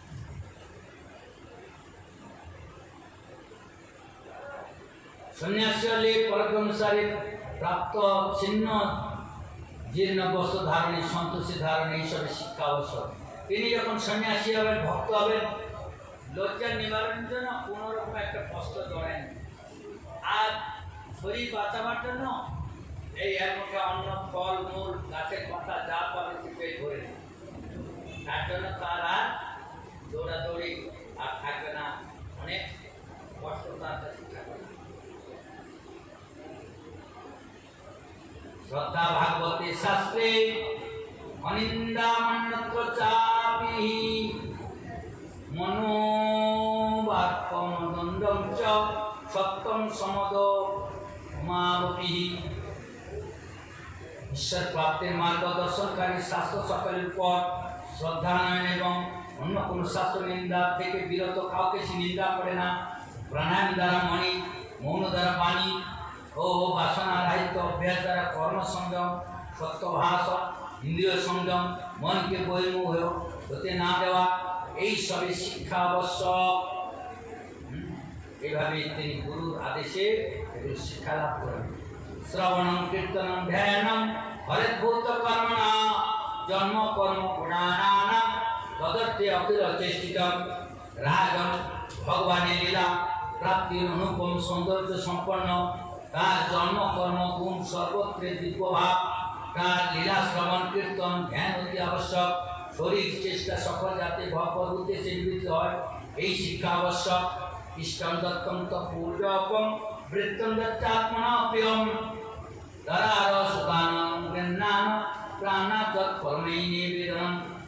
যজ্ঞ দান তপ যজ্ঞ সদাচার পালন স্ত্রী পুত্র সম্পদ জীবন প্রাণ আদি প্রিয় বস্তু সমুদায় সর্বস্ব ভগবানের চরণে যথাযথভাবে নিবেদন করতে হবে। এবং কৃষ্ণাত্মনেষু মনুষ্যেষু সৌহৃদম পরিচর্যাং শুভযত্র মৎস্যসু নিষু সাধুষু সাধু সন্তগণ যারা সচিদানন্দ স্বরূপ ভগবান কৃষ্ণকে নিজের আত্ম স্বামী রূপে সাক্ষাৎ করেন, তাদের প্রতি প্রেম তথা সাবর্জন উভয়ের সেবা কাম্য। এদের মধ্যে বিশেষ করে মনুষ্যের এবং মানুষের মধ্যে সর্বকে পরোপকারী ব্যক্তিদেরও তদুপরি ভগবত প্রেমী সাধুসঙ্গের সেবায় তৎপর থাকা। পরস্পরানুকথনং পাবনং ভগবৎযশঃ মৃত্যুরুতির মৃত্যুস্পুষ্টি নিবৃত্তানি মৃত্যু আত্মনম। একত্র হয়ে ভগবানের পরম পবিত্র লীলায় ভজন দশকীর্তন সাধকের সমাবেশ হয়ে পরস্পর প্রেম প্রীতি সন্তুষ্টি ধারণ আবশ্যক ও প্রপঞ্চের নিবৃত্তির পথে অগ্রসর হয়ে সময় ব্যবহারে আধ্যাত্মিক শান্তি অনুভব করাই কাম্য। রাজন শ্রীকৃষ্ণ মূর্তি রাস স্মরন্তশ্চ মৃত্যুরঘুভ পরম হরি ভক্তা সঞ্জাতয়া ভক্তা বিভ্রতু পুলকং তনুম। রাজন শ্রীকৃষ্ণ মূর্তি রাশি রাশি পাপ ভস্মসাৎ করে সকল তাকে স্মরণ করো ও অন্যদের স্মরণ করা, এই রূপে সাধন ভক্তি নিরবকাশ আচরণ করলে প্রেম ভক্তি উদয় অবশ্যম্ভাবী। সাধকগণ প্রেমোদ্যোগ তখন অঙ্গে পুলক শিহরণ অনুভূতি পেয়ে থাকেন। তখন ভক্তদের আদর করবে, ভজন করবে, শ্রবণ করবে, তখন অন্তরে সে ভক্ত অনুভব করবে। আর লোম তোম শিহরণ হয়ে সে জায়গায় বাড়ি সুন্দর আনন্দ হচ্ছে, ভগবান কীর্তন হচ্ছে, ভাগবত পাঠ হচ্ছে, অনুভব করছে। এই জিনিসগুলো তাকে সব পালন করতে হবে। কশ্চিৎ উত্তপ্তো চিন্তয়া কশ্চিদ ভবন্তি নিন্দন্তি ব্রদ্ধন্তি লৌকিকাঃ নিত্যন্তি গায়ন্তানুশীলয়ন্তশ্চম ভবন্তি তৃষ্ণিং পরমেত্য নিবৃত্তাঃ। তখন তাদের অন্তরে অবস্থা এক বিলক্ষণ পরিস্থিতি সম্মুখীন হয়। কখনো তারা চিন্তা করেন, কখনো ঈশ্বর দর্শনে হয় নাকি করি, কোথায় যাই, একে তাকে জিজ্ঞাসা করি কে আমাকে ঈশ্বর দর্শন করাবে। এইভাবে চিন্তা করতে করতে কখনো তার বেদনাকুল হয়ে পড়ে, আবার কখনো ভগবানের লীলায় রসে আপ্লুত হয়ে হাস্য কৌতুক কল্পিত এই মনে করে সে পরম উৎসাহী ভগবানের গোপীদের ভয়ে আত্মগোপন করিয়াছেন। কখনো তারা তার প্রেম দর্শন অনুভূতিতে আনন্দমগ্ন হয়ে যায়, আর কখনো লোকাতীত অনুভূতিতে অধিষ্ঠিত হয়ে ভগবানের সঙ্গে কথোপকথন প্রবৃত্ত হয়। কখনো তার প্রীতির জন্য যেমন তাকে শুনিয়ে কীর্তন শুরু করেন, আবার কখনো নিত্য সহযোগিতাকে বিনোদনের চেষ্টা করেন, কখনো তার অনুপস্থিতিতে অনুভব করেন তাকে ইতস্তত অন্বেষণ করেন, আর কখনো উপস্থিত অনুভব করি এই সন্নিধানে নীল তাকে পরম শান্তি অনুভব করেও নীল হয়ে যায়। কখনো যে ভক্ত হাসে কাঁদে, কখনো যে ভগবানের ভজন করে, কখনো গড়াগড়ি যায়, করতে করতে সেই ভগবান অনুভব করে অন্তরে আর ভগবানকে সফলতা এইভাবে সে আগাইতে যায়। ইতি ভাগবত ধর্মান শিক্ষণ ভগবতা তদুত্থয়া নারায়ণ পরো মায়া পরম মঞ্জস্তরসি দুস্তরা রাজবাচ। এখন আবার একটা ঋষি বলবেন, পিপাল ঋষি বলবেন, নারায়ণাভিধানস্য ব্রহ্মণ পরমাত্মনঃ নিষ্কামর্তুনো যোগী ব্রহ্মবিত্তমঃ।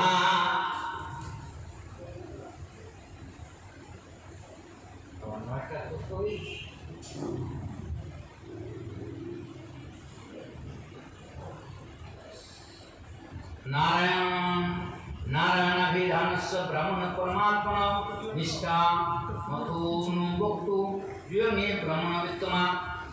রাজন এইভাবে তারা কৃপায় ভাগবত ধর্মের শিক্ষা গ্রহণকারী প্রেম ভক্তি প্রাপ্তি হয়ে যায় এবং ভক্ত ভগবানের নারায়ণের পরায়ণের সেই মায়া গণ্ডি অনায়াসে পার হয়ে যায়, যার থেকে নিষ্কৃতি পাওয়া অতি কঠিন হয়ে থাকে।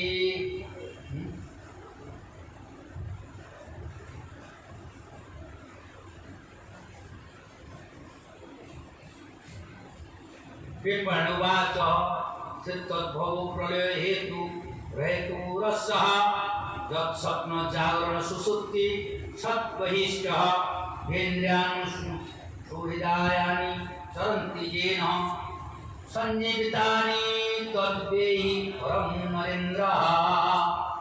राजा नेमि बोललेन महर्षि गण आपनारा परमात्मा स्वरूप জ্ঞান জ্ঞাতাদের মধ্যে সর্বশ্রেষ্ঠ, অতএব আমার অনুগ্রহ করে বলুন যে তাকে নারায়ণ নামে অভিহিত করা হয়, তাকে পরমাত্মা স্বরূপ কেমন? এবার পঞ্চম জ্যোতিষের তৃতীয় বলেন, রাজন, যিনি এই জগতের উৎপত্তি স্থিতি এবং প্রলয় নিমিত্ত কারণ উৎপাদন কারণ সৃষ্টি ও সংস্কার হয়ে কিন্তু স্বয়ং কারণ বিরহিত, যিনি স্বপ্ন জাগ্রত সুষুপ্তি অবস্থা সকলের সাক্ষীরূপে বিদ্যমান এবং সমাজ অবস্থাতে যার স্থিতি এক রস, যার সত্তাকে উৎকর্ষ লাভ করে শরীর নিদ্রা ইন্দ্রিয় নিশ্চয় প্রাণ এবং অন্তঃকরণ নিজ নিজ কর্ম সম্পাদনের সমর্থ, সেই পরম সত্য বস্তুকে আমি নারায়ণ জ্ঞান করবে। কীর্তন মনো বিশতি বাকুত্ব চক্ষুরাত্মা প্রাণেন্দ্রিয় ইন্দ্রিয়াণি চ যথা নলম মচিষ সাহা সপ্ত গোপী বোধক নিষেধ ভয়াত্মমূল মর্থোক্তমাহ যদিত্রে যদৃতেন নিষেধ। অগ্নি পুষ্পলিঙ্গ যেমন অগ্নিতে প্রকাশিত অথবা দহন করতে সক্ষম হয়, তেমনি সেই পরম তত্ত্বে আত্মস্বরূপ স্বরূপে না থাকে, মনের গতি না থাকে, বাণীর শক্তি নেত্র তাকে দেখতে ও বুদ্ধি তাকে চিন্তা করতে সক্ষম হয়, প্রাণ ইন্দ্রিয় শক্তি তাকে নাগাদ পায় না, নেত্রী ইত্যাদি শ্রুতি শব্দাদি দ্বারা সেই পরম ভগবান তার বর্ণন করা হয় না, বরং ঈশ্বর লাভের উদ্দেশ্যে যে সকল সাধক কথা বলা হয় তারা নিষেধ জ্ঞাপন করবো। সেই বর্ণনা মূল লক্ষ্য নিষেধের মূল তাৎপর্যকে লক্ষ্য করানো হয়ে থাকে, কেননা সেই নিষেধের যদি কোনো আধার অর্থাৎ আত্মার কোনো সত্তাই না থাকে, তাহলে সে নিষেধ করে নিষেধের বৃত্তি আধারকে সকল প্রশ্নের কোনো সমাধান থাকে না, নিষেধ প্রমাণিত হয় না। সত্যং রজস্তময়িতে শ্রীবিদেকো আত্মদো পুত্র মানবমিতি প্রবন্তি জীবম জ্ঞান ক্রিয়ার্থ ফল রূপতয়োক্ত শক্তি ব্রহ্মৈব ভাতি সত সত্য তয়োর পরম যৎ। যখন সৃষ্টির অস্তিত্ব ছিল না, তখন কেবল একমাত্র আমি অস্তিত্ব ছিলাম। সৃষ্টি নিরূপণ প্রয়োজনে তাকে নির্গুণময় সত্যতম প্রকৃতিরূপে বর্ণনা করা হয়, আবার তাকে জ্ঞান প্রদান হওয়া সব মহত্ত্ব ক্রিয়া প্রদান হওয়ার শুদ্ধাত্ম এবং জীবিত উপাধিযুক্ত হওয়ায় অহংকার বর্ণনা করা হয়। বাস্তবে এই যে শক্তিসমূহ ইন্দ্রিয় সকলে অধিষ্ঠানকারী দেবতা গণরূপে হোক, ইন্দ্রিয় সকল রূপে হোক, কিংবা তার বিষয় স্বপ্ন রূপে হোক অথবা বিষয় সকলের প্রকার রূপে হোক, সবই বস্তুত সেই ব্রহ্মই। কারণ ব্রহ্মের অনন্ত শক্তি কত দূর বলবো, দৃশ্য কার্যকার সত্য অসত্যের সকল ব্রহ্ম ছাড়া আর কিছুই বর্তমান সেও ব্রহ্ম। সংসারে যা দেখছ সবই সেই ব্রহ্ম ভগবানের স্বরূপ। নাত্মা জনান মরিষ্যতি নৈদতি অসৌ ন ক্রিয়তে শ্রবণবিদ বেবিচারে নামি সর্বত্র সশত বাকুপলব্ধিমান প্রাণ যতেন্দ্রিয় বলেন বিকল্পিতং সৎ। সেই ব্রহ্মস্বরূপ আত্মা জন্মগ্রহণ করে না, মৃত্যুবরণ করে না, তার বার বৃদ্ধি নেই, ক্ষয় বশ্যতা নেই, ক্রিয়া সংকল্প কিংবা সেগুলির বাধ্যতা অস্তিত্ব রূপী যা কিছু পরিবর্তনশীল বস্তু রয়েছে সকলের ভূত ভবিষ্যৎ বর্তমান সত্তার তিনি সাক্ষী। তার উপস্থিতি সর্বত্র দেশ কাল বস্তুতে যিনি অপরিচ্ছিন্ন অবিনাশী বস্তুত মতো ব্রহ্মাকে লাভ করা কিংবা সেটুকু জ্ঞান করা হয় না। পরম ব্রহ্ম উপলব্ধির স্বরূপ জ্ঞান স্বরূপ। যেমন এক প্রাণীর তার যদি বহু নাম হয়, যা তেমনি এক হলেও ইন্দ্রিয় সহকারে তাকে বহুত কল্পনা করে। যেরকম একটা ব্যক্তি বাড়িতে তার ছেলে বলছে বাবা, আর তার মা বলছে পুত্র, স্ত্রী বলছে স্বামী। মেয়ে আর ভাই বলছে, দাদা বলছে ভাই, ব্যক্তিটা তো একই, ভগবান তিনি একই। কেউ বলছে আত্মা পরমাত্মা, কেউ বলছে ভগবান, কেউ বলছে নারায়ণ। এইভাবে এক বস্তু, কিন্তু ব্যক্তির ভাবনাতে, ব্যক্তির সম্বন্ধতে সেইভাবে পূজিত হয়। অন্ডেষু পেশিষু গরুস্বভিনি স্থিতেষু প্রাণহি জীবং মুখোধাবতী যত্র তত্র মন্যে যতেন্দ্রিয় গণীয়পি চ প্রসুপ্তি কুতস্ত্বাসমৃদ্ধি তদনু স্মৃতির্নঃ। জগতে আমরা চতুর্বিধ জীব দেখি।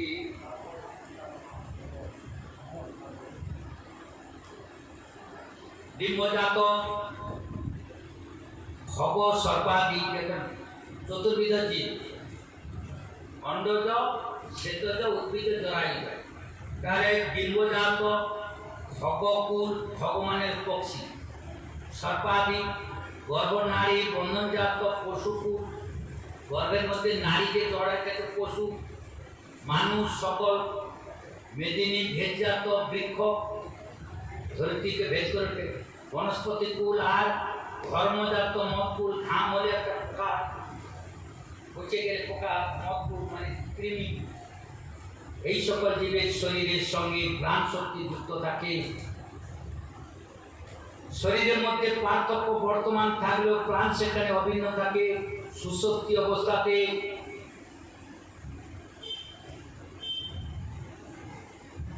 সকল ইন্দ্রিয় সকল নিঃশেষ হয়ে যায়, অহংকারে নীল হয়ে যায়, লিঙ্গ শরীর থাকে না। সেই সময় যদি কুটস্থ আত্মা বর্তমান না থাকে, তাহলে এই কথা স্মৃতি কেমন করে থাকা সম্ভব যে আমি সুখে নিদ্রা যাপন করছি। নিদ্রা ভঙ্গের পর নিদ্রাকালের এই স্মৃতি আত্মার অস্তিত্ব প্রমাণ করে। যখন কেউ স্বপ্ন দেখে ঘুমায় থাকে, দেখে কি সে লাখ টাকার বাড়ি কিনে দিচ্ছে, ঘুম হয়ে গেল, ছিঁড়া কাটা শুয়ে। এরকম ভাবে জীব এই সংসারকে সেই স্বপ্নের মতো দেখতে হবে। দেখলো আমার না, স্বপ্নে যখন সেই বড় হয় আর স্বপ্নে সে বলে সংসার হলো স্বপ্নের মতো বড়া। রাজবাচ কর্মযোগং বদতো ন পুরুষজেন সংস্কৃত হৃদয়েহাসু কর্মাণি নৈষ্কর্ম বিদতে পরম। যখন ভগবান মাতৃত্ব লাভের ইচ্ছায় ভক্ত তীব্রতা জন্মায়, তখন সে ভক্তি সম পূর্ণ কর্মজাত চিত্তের মধ্যে সম বিনাশ করে। যেমন নেত্রদয় নির্বাণ কাল হলে সূর্যের প্রকাশে প্রত্যেক অনুভূতি হয়, সেই চিত্ত শুদ্ধ হলে ভগবত সাক্ষাৎ। যেরকম আমরা চেষ্টা করে থাকি, আর চক্ষু বন্ধ করে রেখে সূর্যকে দেখবো, চক্ষু যখন খুলবো তখন তো সূর্যকে দেখবো। যেরকম হৃদয়ে ভগবান সবসময় বিরাজমান, আত্মারূপে আছে। গুরুদেব যখন জ্ঞান চক্ষু খুলে দেব, তখন সে ঈশ্বর। আমরা অজ্ঞানে ডুবে আছি।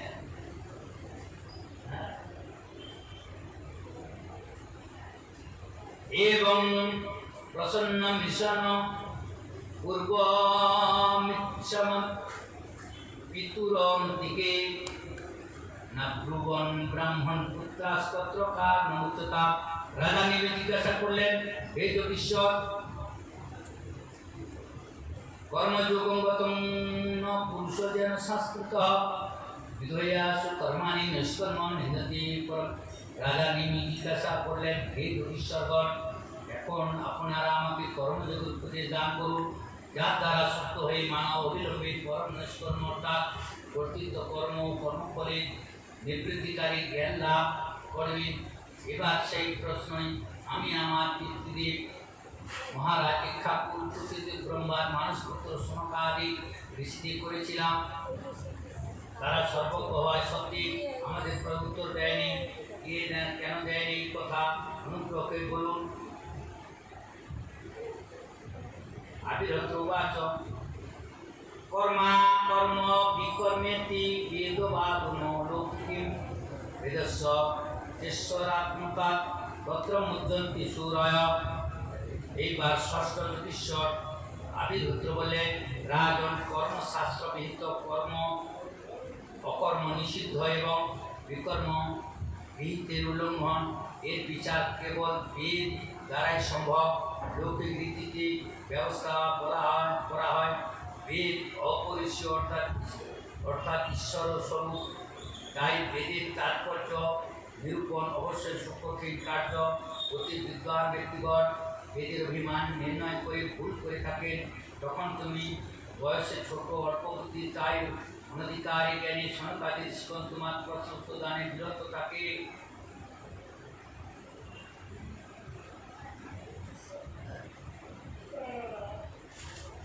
পরোক্ষবাদ বেদানুয়ং বালানুশাসনম কর্ম মুখ্যায় কর্মাণি বিদত্তে জগদমুদতঃ।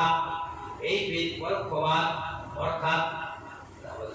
অর্থাৎ শব্দার্থ অনেক স্থলে তাৎপর্যে মার্গদর্শন করে না। বেদ কর্ম নিমিত্ত কারণ হেতু কর্মের বিধান দেয়। বালকের মিষ্টি রূপ দেখিয়ে যেমন ঔষধি সেবন করানো বিধি হয়, তেমনি বেদ অভিজ্ঞদের স্বর্গাদি বলবন তাদের শ্রেষ্ঠ কর্মের প্রকৃতি। খুব পেটে কৃমি ব্যথা হয়, আর ওই যে শিউলি ফুলের পাতা বা তিলতার পাতা রস খাওয়ালে কৃমি ভালো হয়, কিন্তু তিতাটা মা সরকার তো খাবে না।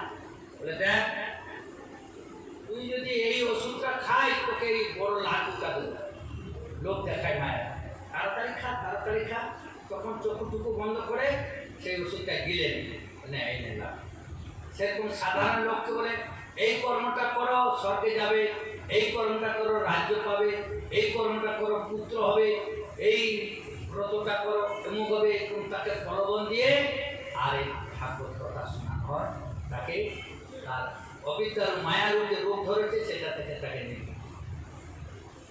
সেই কথাটা বলছেন যে শাস্ত্রের তাৎপর্যটা বুঝতে হবে। কি বলতে চাচ্ছি?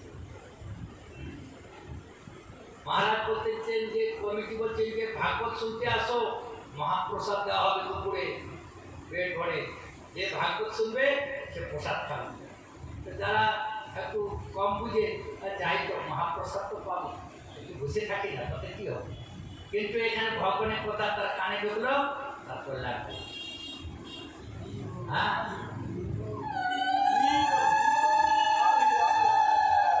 নাতরে বস্তু বেদক্তম স্বয়ং অপবিজন্ত্রিয় কল্পনা জগমীন মৃত্যুর মুখৈতিস। যারা অজ্ঞান নিবৃত্তি হয় নাই, ইন্দ্রিয় সকল বশীভূত হয় নয়, সে যদি খেলায় খুশির মতন বিদগ্ধ কর্মের আচরণ করতে করে, তাহলে সে বেদ বিহিত কর্মের আচরণ না করার জন্য বিকর্ময় অধর্ম করে। খেলার তলে যদি সেই ওই বেদ না কর্ম করে তবে বিকর্ম সে, তাই সে মৃত্যুর পর পুনঃ মৃত্যু ও পুনঃ জন্ম মৃত্যু চক্রে আবর্তিত হয়ে থাকে। বেদোক্তমেন পূর্বান নিঃসঙ্গ কীর্তম ঈশ্বরে নৈষ্কর্ম লভতে সিদ্ধি প্রচার্থান ফলস্পতি। অতএব বলের অভিপ্রায় ত্যাগ করে বিশ্বাত্মক ভগবানের কর্মফল নিবেদন করে বেদোক্ত কর্মানুষ্ঠান করে তার কর্মনিবৃত্তিতে প্রাপ্তব্য জ্ঞান সিদ্ধি লাভ হয়। বেদের স্বর্গাদি ফল লাভের গণনা শব্দাদি সততার মধ্যে সীমিত হয়। তার কর্মের রুচি উৎপন্ন করবার জন্যই দোয়াসু হৃদয়গন্তি নির্জিহিংসু পরাত্মন বেদং দেবং তত্ত্বকেন চ কেশবম। রাজন যদি অবিলম্বে ব্রহ্মস্বরূপ আত্মার হৃদয়গ্রন্থি আমি ও আমার কল্পিত গন্তব্যের কামনা কোনো ব্যক্তির মধ্যে জাগ্রত হয়, তাহলে বৈদিক ও তান্ত্রিক উভয় পদ্ধতিতে ভগবানের আরাধনা মনোনিবেশ করাই বিধি হয়। আর যে ব্যক্তি তার আত্মশুদ্ধি হয়ে যায়, বৈদিক মতে করবো আর আশিস ভগবত ধর্ম অবশ্যই তাকে পালন করবে, ভজন করবে। লব্ধান আচার্যায়া তেন সন্দর্শিতাগম মহাপুরুষ মুখর্চে মৃত্যুর হি মতোয়া আত্মন।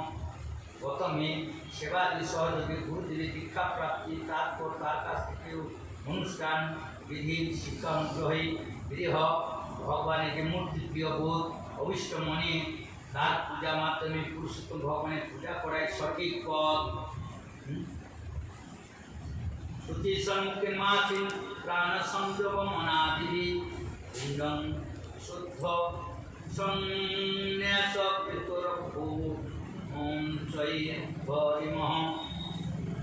প্রথমে স্নানের দ্বারা শরীর ও সন্তোষাদির দ্বারা অন্তঃকরণ শোধন হয়। তারপর ভগবানের মূর্তির সম্মুখে উপবেশন করে প্রাণায়ামের দ্বারা ভূত শুদ্ধি নারী শোধন করো। তারপর বিধিপূর্বক মন্ত্র দেবতাদের ন্যাস সহযোগে অঙ্গ রক্ষা করো, ভগবানের পূজা করো।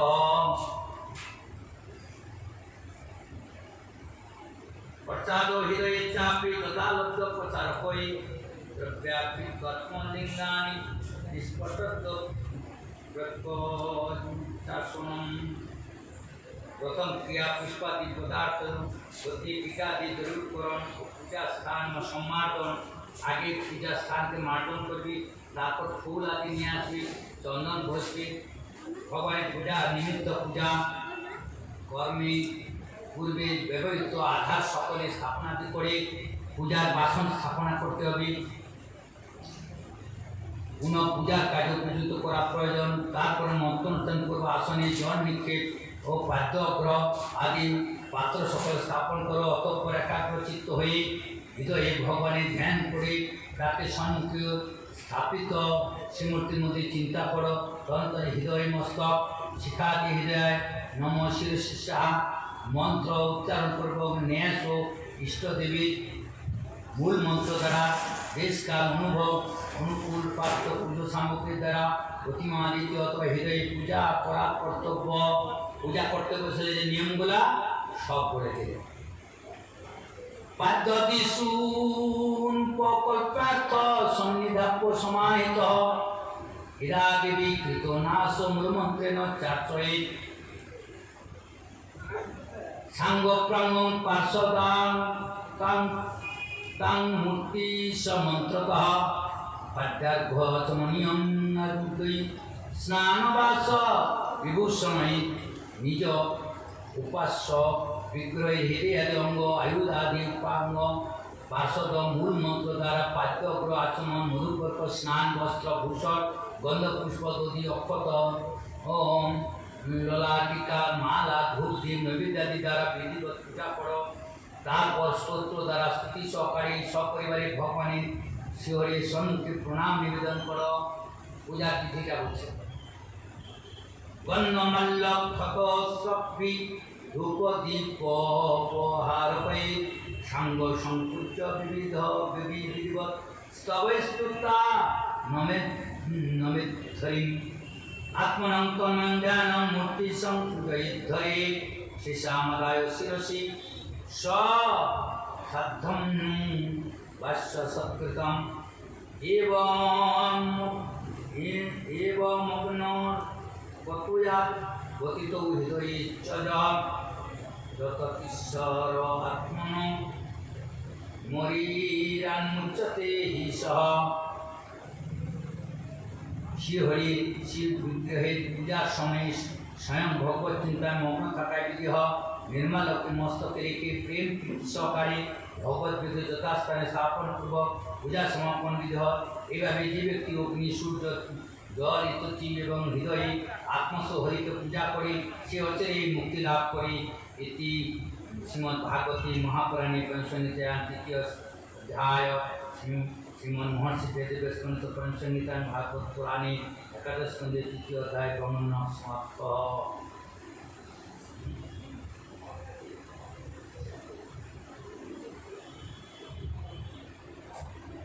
রাজবাচ ভগবানের অবতার বর্ণনা। কিন্তু ভদ্র কয়টা যেতে হবে 9:30 আর অল্প সময়। তাহলে এখন আর আমি প্রত্যেক শ্লোক থেকে এটা শোনাবো না। এই প্রত্যেক শ্লোক থেকে পড়ে কথার অর্থটা শুনলে তবে হৃদয়ঙ্গম জোরসে হবে। এখন গল্পের চলে একাদশ স্কন্ধের সার কথা বলে দেই বা দ্বাদশ স্কন্ধের সার কথা বলে দিই, নাহলে ভাগবত শেষ হবে না। এইভাবে এই নবযজ্ঞের ঋষি অবতারের বর্ণনা করবেন। দ্রুমিল ঋষি ভগবানের অবতার কেমন করে হয়েছিলেন, কয়জন তার অবতার, তাকে কিভাবে ভাগ করা হয়েছে, সে দ্রুমিল ঋষি করবেন। এবং তারপরে ভক্তিন পুরুষের ভগবানের পূজার বিধি যমজ ঋষি সেটা উচ্চারণ করেন। মুখ বাহু উপাধি পুরুষাশয় সমস্য চত্বার যোগিনা গুণে বিপ্রাদয়পিত জয় সব পুরুষ সাক্ষাৎ আত্মা প্রবরম ঈশ্বরম ন ভজন্ত স্থান ভ্রষ্টা প্রদত্ত। সে ভগবানের পূজা বিধিটা কেমন করে করতে হবে, যেখানে যে পূজা করে এটা বিধিবিধানের, এই শাস্ত্রে বিধিবিধানে হয় না। ওই জন্য আমি সে প্রভুকে বলি এই পাত্র নেই, এই থালা নেই, এরকম করো কেন? কেন এই বিধিবিধানের জন্য শিখতে হবে ঠিক গুরু ধরে। হ্যাঁ, পঞ্চপাত্রের মধ্যে তুলসী দিয়ে দেয়, যেখানে সেখানে ফুলের মধ্যে তুলসী দিয়ে দেয়, ওই তুলসীটা গুরুকে দেওয়া যাবে। প্রতিদিন চন্দন বেটে কালকে যে চন্দন দেওয়া প্রসাদই হয়ে গেল, ওটাকে বাটি ধুয়ে আবার নতুন চন্দন করতে হবে। পরম বিধি আছে, পূজা শুদ্ধি, আসন শুদ্ধি, অস্ত্র শুদ্ধি, ধূপ শুদ্ধি, দীপ শুদ্ধি, দেহ শুদ্ধি, হ্যাঁ, বাসন শুদ্ধি, মনশুদ্ধি, এর অনেক বিধি আছে। এই বিধিগুলা এর মধ্যে দিয়েছে। সেটা যমজ ঋষি বলবেন।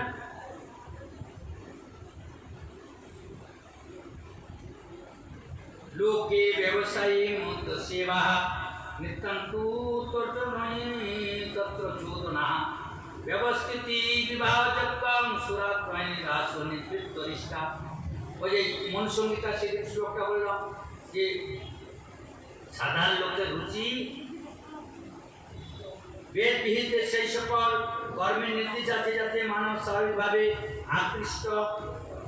আকৃষ্ট হয় না। জগতে দেখা যায় যে প্রাণী স্বাভাবিক বৃত্তি মৈথুন ও মাংস ও সুরা অভিমুখে ধাবিত হওয়া। অতএব বেদ বাণীতে এই কর্মে যুক্ত হওয়ার বিধান কখনো সম্ভব নয়। এইরূপে পরিস্থিতি বিবাহ তাহলে মানুষের তো স্বাভাবিক রুচি যে স্ত্রী লোক, মাংস খাবার লোক, মদ খাবার লোক, তাহলে বিবাহ করে স্ত্রী স্পর্শ করবে। যজ্ঞ সত্যামণি যজ্ঞ দ্বারা সে ওই জীবকে উৎসর্গ করে সে বলি দিবে। আর বেদ বাণীতে পরিলিপ্ত হয়। তারপর মানবকুলে উশৃঙ্খল প্রকৃতির নিমন্ত্রণ তাকে মর্যাদা আসনে প্রতিষ্ঠিত করে। সেই তাকে নিমন্ত্রণ উশৃঙ্খল কেন হবে? তখন সেই পূজা করে তারপর নদীর ধারে সেই দেবীর কাছে মাসে একবার অমাবস্যাতে উৎসর্গ করে মানুষ আর বিবাহ করে স্ত্রী সংকট। আর উশৃঙ্খল ভাবে রাস্তার কাছে যেখানে সেখানে এটা হলো সমাজ নষ্ট। এত ভাগবত পাঠ হচ্ছে এখানে, এত কিছু, তাও রাস্তার মধ্যে কি করে রাস্তার ধারে পূজা হচ্ছে, পাঠ হচ্ছে, জীবনটা করতেছে। তাহলে এখানকার সমাজবাসী কেন ব্যবস্থা করে না? এটা তো অন্যায়। তাকে অত বড় সংক্রান্তি পূজা করো আর সেখানে মুরগি মারতেছে রাস্তার ধারে, দেখা যায় না? আমি আসছি দেখতে, মানে আমার কাজ। আজকে পূর্ণিমা,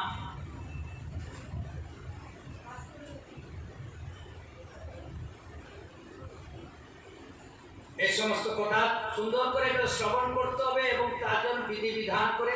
আর যদি বাজারে করতে হয় সে একটা লোকায়ন কোনার ধারে কোথাও ভিতরে করো না, মূল রাস্তার মধ্যে কেন করতে হবে? এত সমাজবাসী সাধু সন্তকে আনতেছে, এত পূজা পাঠ করতেছে, আর তাদের এসে অপমান করতে আমার দুঃখ হৃদয়ে রাখে। কেন এরা ব্যবস্থা নেয়? সমাজ সংস্কার তো এটা কল্যাণের জন্য সাধু সন্তকে ডাকতেছি, সেই সাধু সন্ত এসে তারা দুঃখ পেয়ে যায়। এই সমস্ত তারা ব্যবস্থা নেবে। এই সুন্দরভাবে করবাহার ঋষি করছেন। পরে কৃতন্তে তদাপন কলিযুগে সে সুখে এবং নানা বর্ণ বিধান আপন অনেক বিধি যত।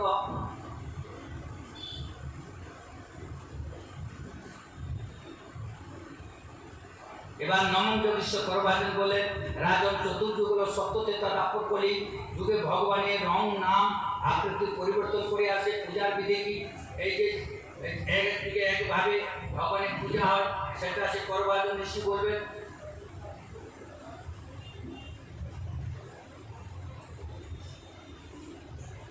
সেই ভগবানকে স্তব করবেন। ধ্যান সদা পরি ভবন অবিষ্টদুবম তীর্থাস্মি চুন্তম শরণম ভেট্টাচম প্রণতপা ভবাতি বোধম বন্দে মহাপুরুষে চরণারবিন্দম ত্যাক্তা সুস্কাজ শ্রেষ্ঠ রাজ্যলক্ষ্মী ধর্মিষ্ঠাত্মজগদান্নম ময়া আমি গঙ্গৈতে স্মৃতি মন্দাব বন্দে মহাপুরুষে চরণারবিন্দম।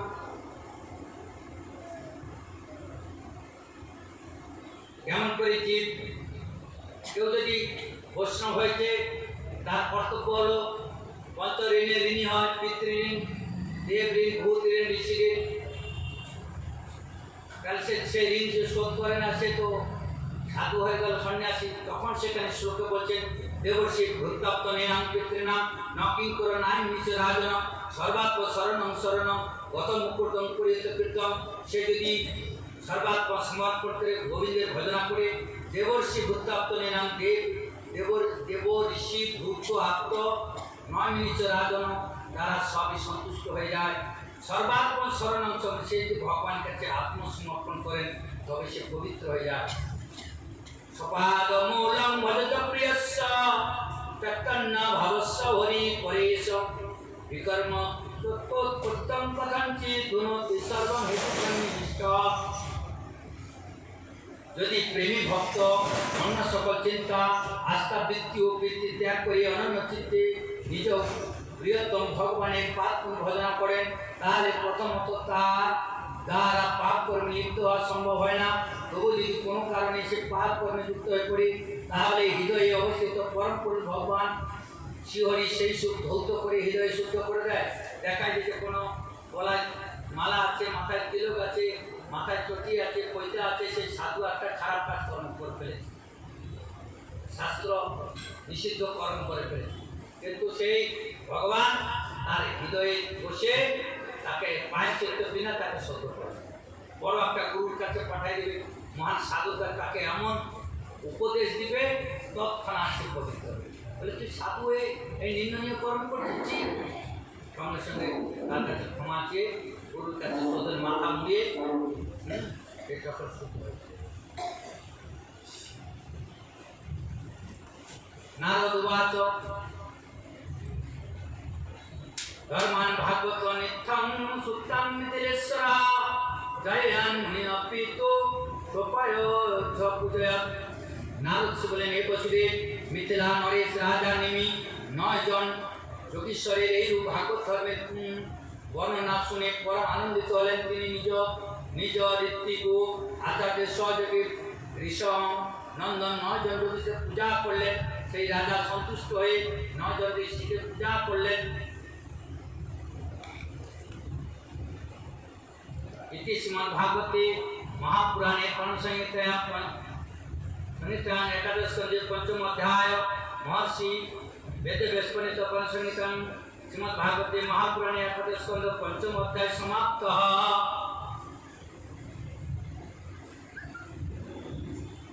ऊर्ध्व कृष्ण संवाद। ऊर्ध्व যখন কৃষ্ণ লীলা শেষ হয়ে গেছে, কালকে কথাগুলো মুখে বলে দিয়েছি, আজকে একাদশ স্কন্ধে স্পর্শ করে যায়। উদ্ধবকে যখন কৃষ্ণ উদ্ধবকে আদেশ করলেন তুমি কেদার গোত্রে যাও আর আমি এখন লীলা ত্যাগ করে স্বধামে যাব। উদ্ধব কাঁদছেন, প্রভু তুমি আমাকে সাথে করে নিয়ে আসলে আর আমাকে মায়া ধরবে এই সংসারে কলিতে রেখে তুমি চলে যাচ্ছ। তখন উদ্ধবকে বোঝাবার জন্য কৃষ্ণ উদ্ধব সন্দেহ উপদেশ করবেন। সেইটাই একাদশ স্কন্ধের মূল কথা। উদ্ধবকে বোঝাতে গিয়ে কৃষ্ণ আর অনেক উপদেশ করছে। উপদেশ করতে গিয়ে একটা 24 গুরুর উপদেশ দিচ্ছেন। 24 গুরু কি কি না, উদ্ধব অবধূত, অবধূত উপাখ্যান পৃথিবী। অবধূত একজন সেই রাজা ছিলেন যদুরাজ, যদুরাজ সিংহাসনে বসে আছেন, আর একজন সাধু আর রাস্তা দিয়ে যাচ্ছে আর হাসছে গাইছে। রাজা সিংহাসনে দেখছে, আমি রাজা এত আনন্দ নেই, একটা সাধু মহাত্মা তার পরনে লেবুটি আর কিছু তার নাই, সে কিন্তু আনন্দে যাচ্ছে। কি ব্যাপার? এ সাধু বাবা বসো আমার রাজ্যে, তুমি এত আনন্দ পাচ্ছ কেন? মহারাজ আমি আমার গুরুর শিক্ষা শিক্ষিত হয়ে আনন্দ পাচ্ছি। এবার আমাকে সেই উপদেশগুলো দাও, উপদেশ কি উপদেশ দিয়েছিলেন? তখন সেই অবধূত 24 জন গুরু করেছিলেন। ধরিত্রী দেবী, পৃথিবী,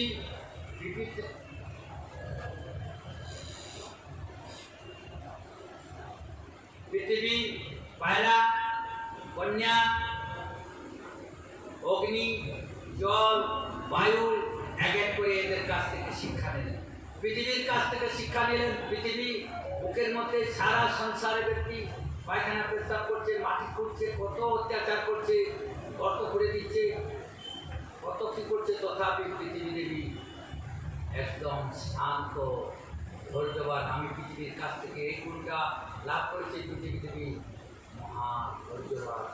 সাধুকে দেখে বিভিন্ন ব্যক্তি বিভিন্ন কথা বলে, কটু বাক্য বলে, বিভিন্ন চিৎকার করে, ধোঁকা খেতে পারে না, সাধু হয়েছে অমুক তমুক।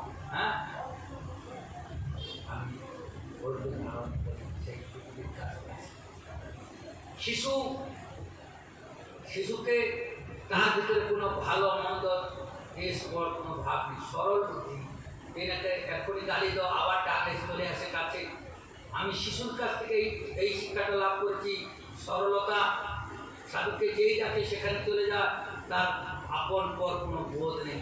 আমি শিশুর কাছ থেকে এই শিক্ষা লাভ করেছি। অগ্নিতে যেরকম বাসি পচা ভালো মন্দ ভিজা কাঠ আর সোনা নোংরা মোংরা যা দেয় অগ্নি পুড়িয়ে ছাই করে শুদ্ধ করে দেয়। সে সাধু ঝোলা হলো সেই অগ্নি সদৃশ। সে গৃহস্থের বাড়ি, এটা পাপি বাড়ি, এটা পুণ্যের বাড়ি, এটা ব্রাহ্মণ বাড়ি, এরকম দেখে না। একটা হাত থেকে সে ভিক্ষা করতে যায়, তার ঝোলার মধ্যে যেই গৃহস্থ আসে এক মুঠা দেয়, তাকে আশীর্বাদ দেয়, তুমি ভগবানের ভক্তি লাভ করো। আর অগ্নি সদৃশ হলো সেই সাধুর ঝোলা।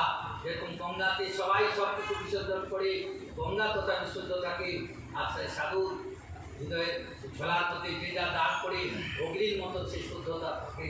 এই আমি অগ্নির কাছ থেকে এই লাভ করেছি। বায়ুর কাছ থেকে আমি এই লাভ করেছি। বায়ু সারা সংসার থেকে বয়ে যায়, ভালো গন্ধ পায় নিয়ে যায়, খারাপ গন্ধ পায় নিয়ে যায়, কিন্তু তার মধ্যে তিনি নির্লিপ্ত থাকে না। সাধু এই সমাজ সেই সমাজ চলে যায়।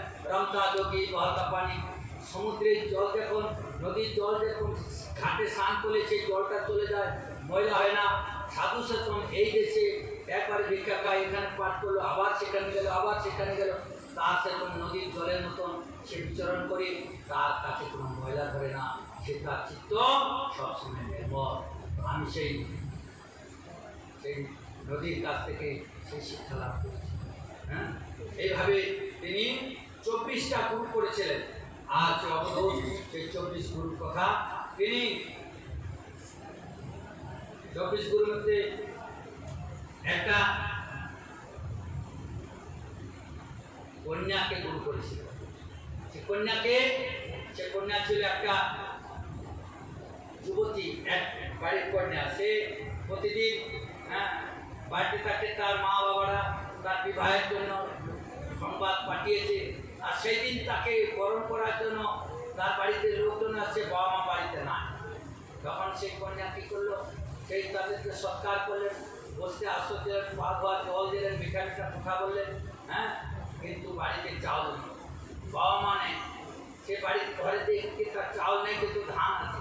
সে উৎকলের মধ্যে ধান কুটতিছে, আর হাতে তার চুড়ি ছিল, চুড়িগুলো ঝমা ঝমা ঝমা ঝমা আওয়াজ করছে। তখন সে চিন্তা করছে যে আমার বাবা মা বাড়িতে নাই, আর যদি চাউল কুটতেছি তারপর গৃহস্থকে ভোজন দেবো, তখন বলবে যে এরা গরিব, এই বাড়ির মেয়েকে বিয়া করো।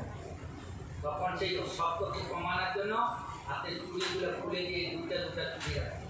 তাও দুটা চুড়ি ফটো করতেছে, তখন সে একটা করে চুড়ে রাখবে। সাধু সেই কন্যাকে দেখে, বাহ খুব বুদ্ধিমান কন্যা তো। তখন সেই কাছ থেকে যে দুইজন আমি একসঙ্গে বসবো না, দুজন বলে অনেক কথা আলোচনা হবে, গোবিন্দের কথা হবে না, তার ভজন নষ্ট হবে, আমি একান্ত করে ঘুরে বেড়াবো। সে কন্যার কাছ থেকে এই শিক্ষা নিল। সেই দেখা গেল কপতির কাছ থেকে। কপতি কে ছিল না, কপতি একটা গাছের ডালে একটা পায়রা একটা বাসা বাঁধল, তার একটা স্ত্রীকে নিয়ে আসলো। সে দুটা ডিম দিল, দুটা বাচ্চা হলো। বাচ্চাকে পুষ্টির জন্য খাবার আনতে যায়, একজন থাকে, একজন যা এরকম করতে করতে একটু পা হয়েছে, এমন সময় স্বামী স্ত্রী দুজনে খাবার আনতে গেছে নানা, এমন সময় একটা ব্যাগ আসলো, সেই গাছের তলায় তলায় জাল বিছালো, আর সেই ছোট ছোট পক্ষীগুলো এসে সেই ব্যাগের জালেতে আটকায় গেল। মা পক্ষীটা এসে বাসায় দেখছে যে তার সন্তানগুলো নিয়ে কোথায় গেল, দেখছে যে জালের মধ্যে ছটফট করছে। মা তাদের ছাড়াতে গেল, মাও আটকে গেল। পুরুষটা আসছে, তার বাসার মধ্যে স্ত্রী নেই, বাচ্চাগুলো নেই, কোথায় গেল, মাথা কুড়ে করেছে, কাঁদছে, হায় রে সংসার, কত কষ্ট করে সংসার বাঁধলাম, ঘর বাঁধলাম, বিবাহ করলাম, বাচ্চা হলো, এখন তারা কোথায় গেল, আমার কি হবে সংসার, এই দেহ কেন রাখবে, তো বিলাপ করছে, কাঁদছে। এমন সময় দেখছে কি সে জালের মধ্যে ছটফট করছে। যখন সে হয়েছে বা জালের চারধারে ঘোরাঘুরি করছে, যে সংসারে ছেলে নেই, মেয়ে নেই, স্ত্রী নেই, সেই সংসারে আমি একা কি করে থাকবো, না এই জীবন আর রাখবো না বলে সে ওর মধ্যে ছাপ দিয়ে দিল, ব্যাগ সবাইকে বেঁধে পিটিয়ে মেরে খেয়ে ফেলল। সে আমি এরকমভাবে কাউকে ক্ষতি করবো না, সংসার করবো না, যে মহাজালে পড়ে আমার জীবনটা বরবাদ হয়ে যাবে, ওই জন্য আমি সংসার না করে ভগবানের নাম নিতে নিতে দেশে দেশে ভ্রমণ করি। হে যদুরাজ, এরকমভাবে আমি 24 জন গুরু করেছি, তার শিক্ষায় শিক্ষিত হয়ে আমি আনন্দে যাচ্ছি। লাস্টে তিনি আরেকটা শিক্ষা দিচ্ছেন কি, পূর্ণনাভি, অজগর, পিঙ্গলা, 9 জন গুরুর উপদেশকারী। অজগর, অজগর না করে চাকরি, পুঁছি না করে কাম, 7 মুলুক কহা গিয়া সবকা দাতারাম। আমরা তো পেটের জন্য সকাল থেকে রাত্রি 12টা পর্যন্ত করি, তাও যেন আমাদের পেট ভরে না। অজগর রাস্তার জঙ্গলের ধারে পড়ে থাকে, আর সে কি করে খায়, সে তো কারো চাকরি করতে যায়, বংশী কার তো বাড়ি বালু পাথর উঠাইতে যায় না, মাটিতে হাত চালাতে, বংশী খায় কি করে। অজগর না করে চাকরি, পুঁছি না করে কাম, 7 মুলুক কা কহা গিয়া সবকা দাতারাম। পুরো ভক্ত বলছে যে সেই অজগর গাছ থেকে আমি বৃদ্ধি নিচ্ছি, আমি এক শান্তভাবে এক জায়গায় বসে ভজন করবো, ঈশ্বরের কৃপায় যা পাবো তাই হবে। সে অজগর পিঙ্গলা বেশ্যা প্রতিদিন ঘাট পাত করে রাস্তার ধারে বসে থাকে, আর এইভাবে পুরুষটা আসবে, এইভাবে পুরুষটা যে রাত্রি যখন 3টা বেজে যায়, ঘরে যায়, ভেতরে আসে করতে, তার ভিতরে নেবে আসবে না, আশাই পরম দুঃখ, নিরাশাই পরম সুখ, তার ভিতরে নির্বেদ আসলো, সে ভগবান ভজন করো। আমি এরকমভাবে কারোর প্রতি আশা রাখবো না, এইটা লাগবে, এটা লাগবে, ওটা লাগবে, আমি ভগবত ভজন করে চলে যাব। লাস্টে তিনি পূর্ণনাভীর কথা উদাহরণ দেয়। পূর্ণনাভী কি? পূর্ণনাভী হলো হচ্ছে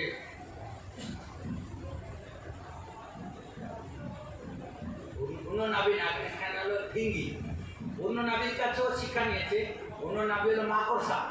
মাকড়সা যখন জাল বুনে সব জালটা একেবারে সে উঠায় নেয়, সেই জালে আটকা পড়ে না, অন্য প্রাণী এসে আটকা পড়ে যায়।